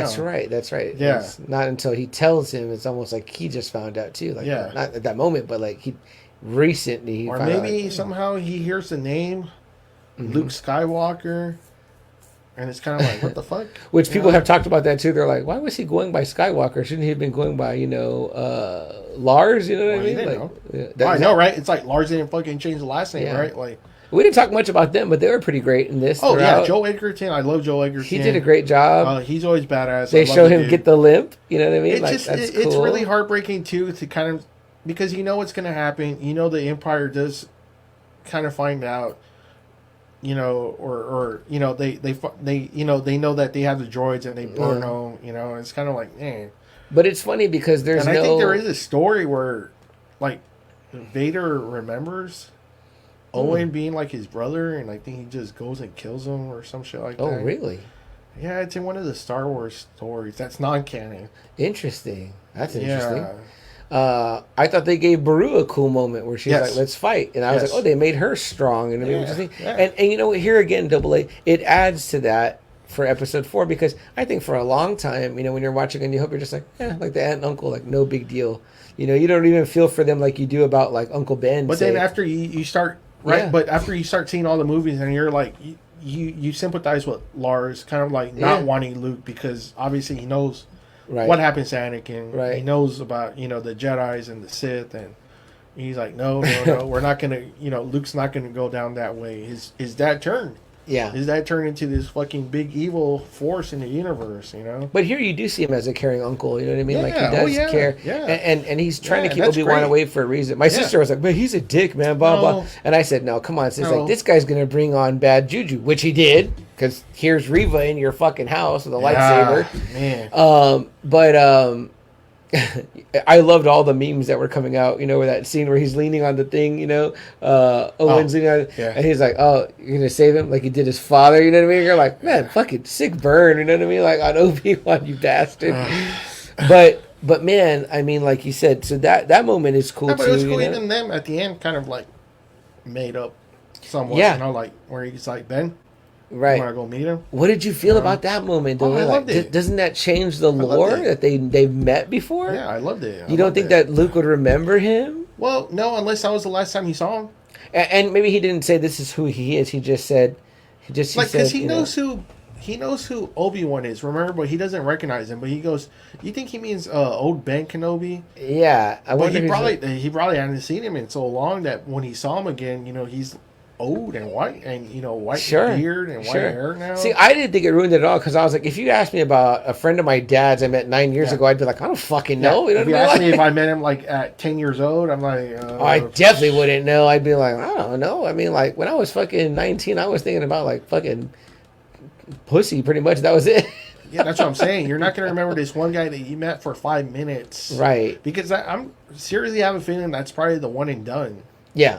The like, one time they met before. And I love the toy because I kept seeing the people were showing that was the thing that Luke has. And he's like, and I was like, wow, that's so neat. That's cool, right? Like, that's so fucking cool, But so I cool love to that. See him, though, full of confidence again. Yes. Obi-Wan at the end when he's heading out into walk, the world. Everything. Just, he looks like him again, How did you feel about his last meeting with Leia? When he tells her, I liked it too. Will we ever meet again? If we do, we've got to keep it secret. It kind of explains how there's no acknowledgement. It's a throwaway line in a way, but it's like it's also enough to be like, that's why she doesn't really be like, whatever.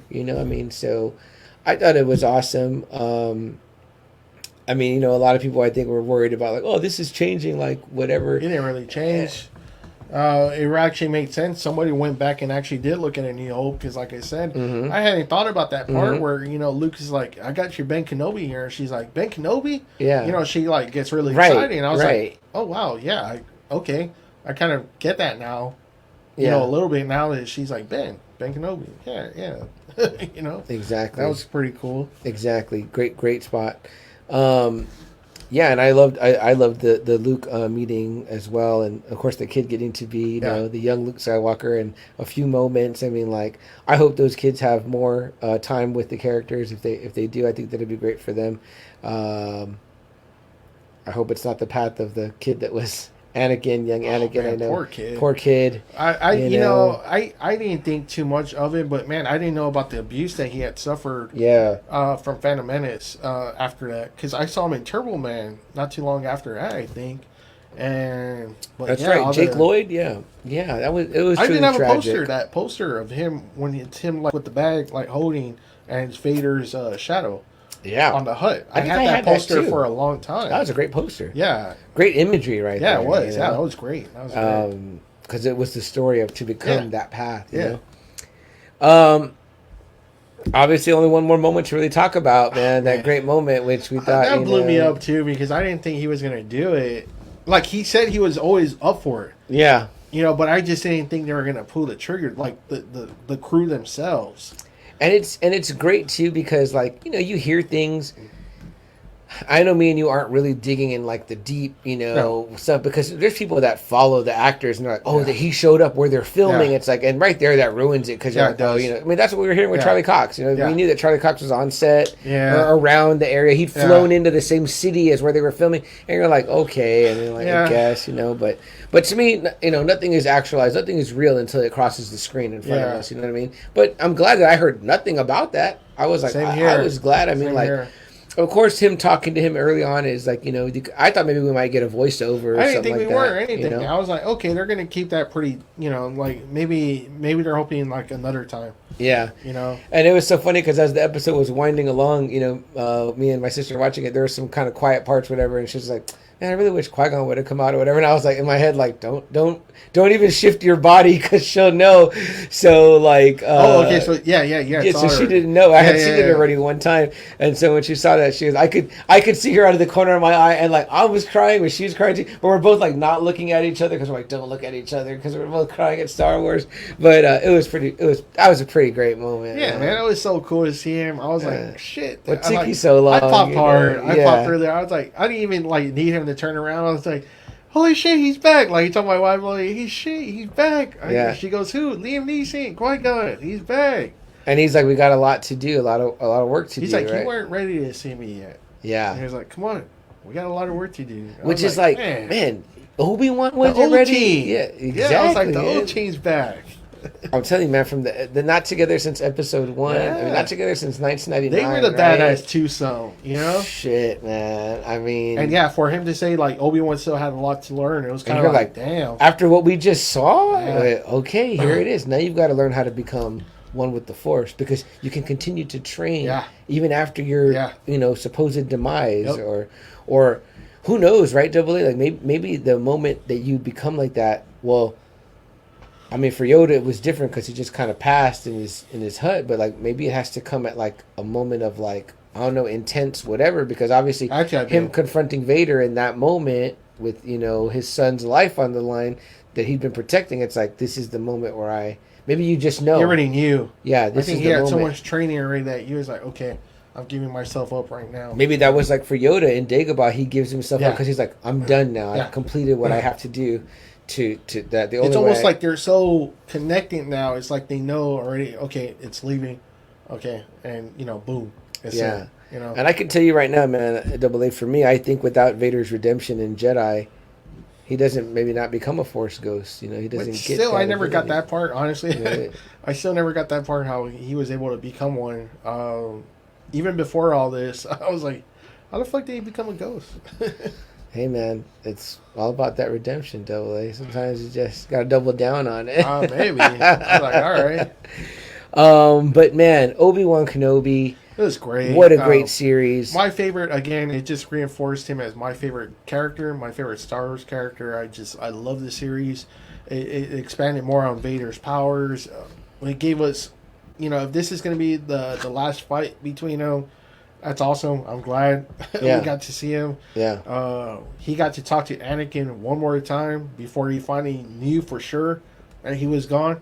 Right. There was no more. That's why I think at the end when he tells Luke like he's more machine now than man. And it's like it's all fucking twisted. Exactly. It's like, and we talked too about where like a lot of people have been buzzing around a season 2 or whatever, and people are like, some people say no, why, what's the point? Some people say but what would it be about? But me and you were saying they would be like, obviously training with Qui-Gon. Yeah, and obviously Vader's not in pursuit anymore because that's kind of the vibe we're getting from the Emperor. Man, maybe you go Godfather 2, like you said.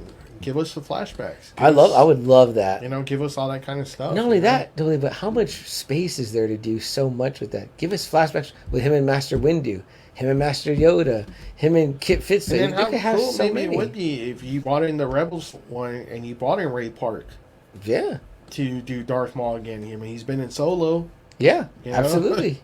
I think that would be that feud again. That'd be a great idea. I mean, like, show us the progressions, add a little bit more of the gray in slowly. You know what I mean? And because a lot of people were like, man, in 9 years he gets that old or whatever. You know what I mean? And I was like, well, I mean, the guy's left a harsh life. In 3 years, I've gotten this gray. In fucking 3 years. There's nothing there. I'm headed to Doctor Strange territory on my side. You know what I mean? There's nothing here when fucking 3 years ago. And now it's got a whole thing right here. This podcast is stressful. See, it's causing Double A to turn gray here. I mean, it's just like that. It really happens just like that. It's like before you know it's like boom, grays. I mean, I don't see there's any reason why he couldn't just turn gray. How old would you? Okay, Obi-Wan probably in Phantom Menace is probably like 20, 21 maybe. Okay. Right? Give or take. He takes Anakin from him being like, 9, 10 to where Anakin's about 18, 19, probably in Attack of the Clones. Yeah, because some time passes between Phantom Menace and whatever, because by Attack of the Clones, Obi-Wan's already like a fully fledged knight, and Anakin's probably aged up. Maybe early 30s now. Okay, yeah. So they were adding. And then you add in that Clone Wars section. I don't know how long that would be between Attack and Revenge, but by Revenge, Obi-Wan's already looking a little bit older now. Yeah. Maybe in his 40s now. Maybe Anakin's let's add another 10 years. Okay. Maybe he's peaking. Maybe Anakin's peaking like at 28. Mm-hmm. Okay. You're at a great spot right now because we know Revenge to Obi-Wan, it's another 10 years. So he's already in his 50s. He's got that 50, yeah. And then you add another 10 years. Yeah. He's already in his 60s. Yeah, you could easily be gray. Well, my dad's in his 60s. He's gray. You know what I mean? So it's like. And then Vader would be about right too. He's an old man by the time Return of the Jedi comes around. Looking older, right? Yeah. So that does track. So I don't know what people were talking about where they're like, "Oh, he looks too young" or whatever, and I'm like, you can easily have him shorten up the hair, and like I said, still like if Ewan is looking like a younger guy, I mean you can start to just add the gray in or whatever. Look at what they did with Negan or whatever in Walking Dead or whatever. It's like it went from him being like with like jet black hair, and only 6 years passed. But again, too, don't forget. Life stresses you out. You live a stressful fucking life. It's like you go gray a lot faster. You know what I mean? This used to be jet black, this birthmark, and it's fucking all white now. So, I think that's easily explained. I mean, like, it would be cool to see exactly what you're talking about with him in the mall thing. I mean, like, I think the one thing they've yet to do is actually convert anything directly from that. We've seen it in animated and the same scene in live action, but I don't see why you couldn't or wouldn't do it. Even if they didn't do it season 2, I'd be happy with just this. Oh yeah, no, me this too. Is all we got. I'd be happy. We got the rematch. Right. It was a damn good fight. It was just really cool, and it's awesome. No, I loved it, man. I loved it. Can't say enough about it. Again, I said it earlier at the beginning. I said it in the middle, and I'll say it now towards the end here. But if you haven't watched Obi-Wan Kenobi on Disney Plus, it's all episodes are out now.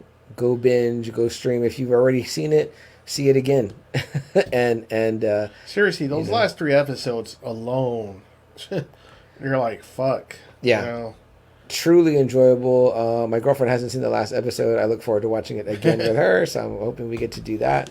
But yeah, it was, super badass. My mom didn't get to see it either. She was watching most of the series with us too. And this is my mom watching it. She has no idea about timelines or anything like that. She's just like, oh wow, that's cool. Like there's Same thing with my wife, and she loved it. Mm-hmm. She cried like I said, she cried at that scene where Obi-Wan slashes his helmet. Yeah, she cried. Great moment, man. And then it was great too. I don't know if you heard, but I made a comment to my wife. I think it was when he was singing Luke and the fucking music comes on. Oh yeah, the Star Wars music. Yeah, I was like, there it is. Finally, that music, that beautiful, beautiful music. There it is. I wouldn't have minded if they would have pumped in a little bit of the Revenge of the Sith music during their battle. That would have been a nice little touch. I'm not complaining, but it would have been awesome. But it was great. It was great. Yeah, I have no complaints, man. But yeah, that definitely. Anytime you put that John Williams in there, super nice. But guys, I think that's it. AA, right? Yeah. For Obi-Wan Kenobi. Yeah. If you guys haven't seen it, go watch it. Ewan McGregor, man, totally kills it as Obi-Wan Kenobi. Great to have James Earl Jones back. Great to see, Ian McDermott, Liam Neeson. I mean, the new characters Jimmy were great. Smits. Yeah, Moses Ingram as Reva, Rupert Friend as the Grand Inquisitor. It was all good. O'Shea Jackson as Raycon. Tala's character, the young Leia, the young Luke. I thought it was a totally fun show. Yeah, Joel Edgerton. It was just a totally fun show. Really great to see some of those old cast from back then. They still looked good to me. I was like, wow, they still look really good for that being like 20 years ago or whatever it was. No kidding. Yeah, almost 20 years already. For Revenge. And then just the little nods, you know what I mean? Like I said, Owen falling and having that limp or whatever, you know what I mean? It's like, man, that's cool. Like that's like right there at where it's at, So, and give me more. I'll take more. Yeah. You know what I mean? Yeah. That's what we always keep saying. I'll be watching more Star Wars. Yeah. Absolutely. Well, shit, AA. That's all I got. Yeah. We couldn't wait to talk about this one, guys. We hope you enjoyed it. Don't forget that it's going to be Kings of Horror this weekend at the Vibe Center. More stuff to come. We don't have a plan for next week yet, but there's lots of great TV. I think it'll be July, the first Friday of July next week. So. Okay, nice. Yeah. There's always First Friday art here down in San Antonio you can check out. A couple more weeks, and we're definitely going to be covering The Boys. Yeah. I have no doubt because there's a lot to unpack in that show. It's going to be so much fun. I can't wait to talk about it. I'm enjoying that every week. I think we're still not watching Ms. Marvel, unfortunately. I heard there are some cool things that have happened, but I've got to have a lot of energy to watch it. I'm just not into the character. That's all I'm going to say. Yeah. I think tentatively we're going to catch the Elvis movie together. I hope so. I hope so too. I hope so too. So I'm looking forward to that one, to seeing it. I saw the guy dancing on Fallon. He did really good. Yeah, I was like, it's funny. I was like, that's Tex. Tex from Once Upon a Time in Hollywood. I was like, that's fucking Tex. No kidding. Yeah. That guy? Yeah. Oh my gosh, I didn't even realize that. Dang. I was realized a donut, motherfucker. I did not realize. Oh, damn, I got to go back and look at Once Upon a Time now. Wow, he looks really Elvis. He looks good, right? What a great job. Yeah, he's a handsome young man. He's going to make a fine Elvis, I hope. Well, that's it for us, guys. Yeah, and I love that director's. Real quick, I love that director's movie. Oh, Baz? We love Romeo and Juliet. Yeah. We love Great Gatsby. Okay. My wife loves Moulin Rouge. You know, she loves all those kind of movies. He has a really distinct look to his films. He really does. When I saw the trailer for this, it's one of those directors that has that style that we always talk about. Absolutely. You know, absolutely. I like the Romeo and Juliet. I like Great Gatsby. I've not seen the Moulin Rouge. My wife loves that with Ewan McGregor. Oh, very nice. Yes, of course. That's right. That's right. The great Ewan McGregor, man. Well, guys, Obi-Wan Kenobi, man, again, we cannot say enough about how wonderful we thought it was. We consider ourselves true Star Wars fans. Anyone hating on it, I don't even know what they're talking about, and they just want a reason to bitch. So that's stupid. Go watch it for yourself and draw your own opinions. And even if you only like the lightsaber parts, I mean, like, it's still something worth watching. But one thing we do like to say at the end of every show, guys, is that if there's something that you want to do, a hope, a dream, something that you wish to pursue, go out there and do it. No time like the present. Carpe diem, guys. Seize the day. That's what you got to do. Do it right now, right? Young Princess Leia seemed like she was doing that, right? She wanted to be more than just a princess. She's more than Luke, I can tell you that much. I mean, there you go, right? A hard opinion from a hard man, double A right there. And the other thing we'd like to say is a quote from the great Steve Rogers, Captain America himself, which is to do whatever it takes. Which is funny because we've been hearing that a lot in The Boys, right? Do whatever it takes. I was like, hey, they've been watching our show. I hope, maybe. We can only hope, right? Big time. The creators of The Boys are watching. I love Eric Kripke. Mm-hmm.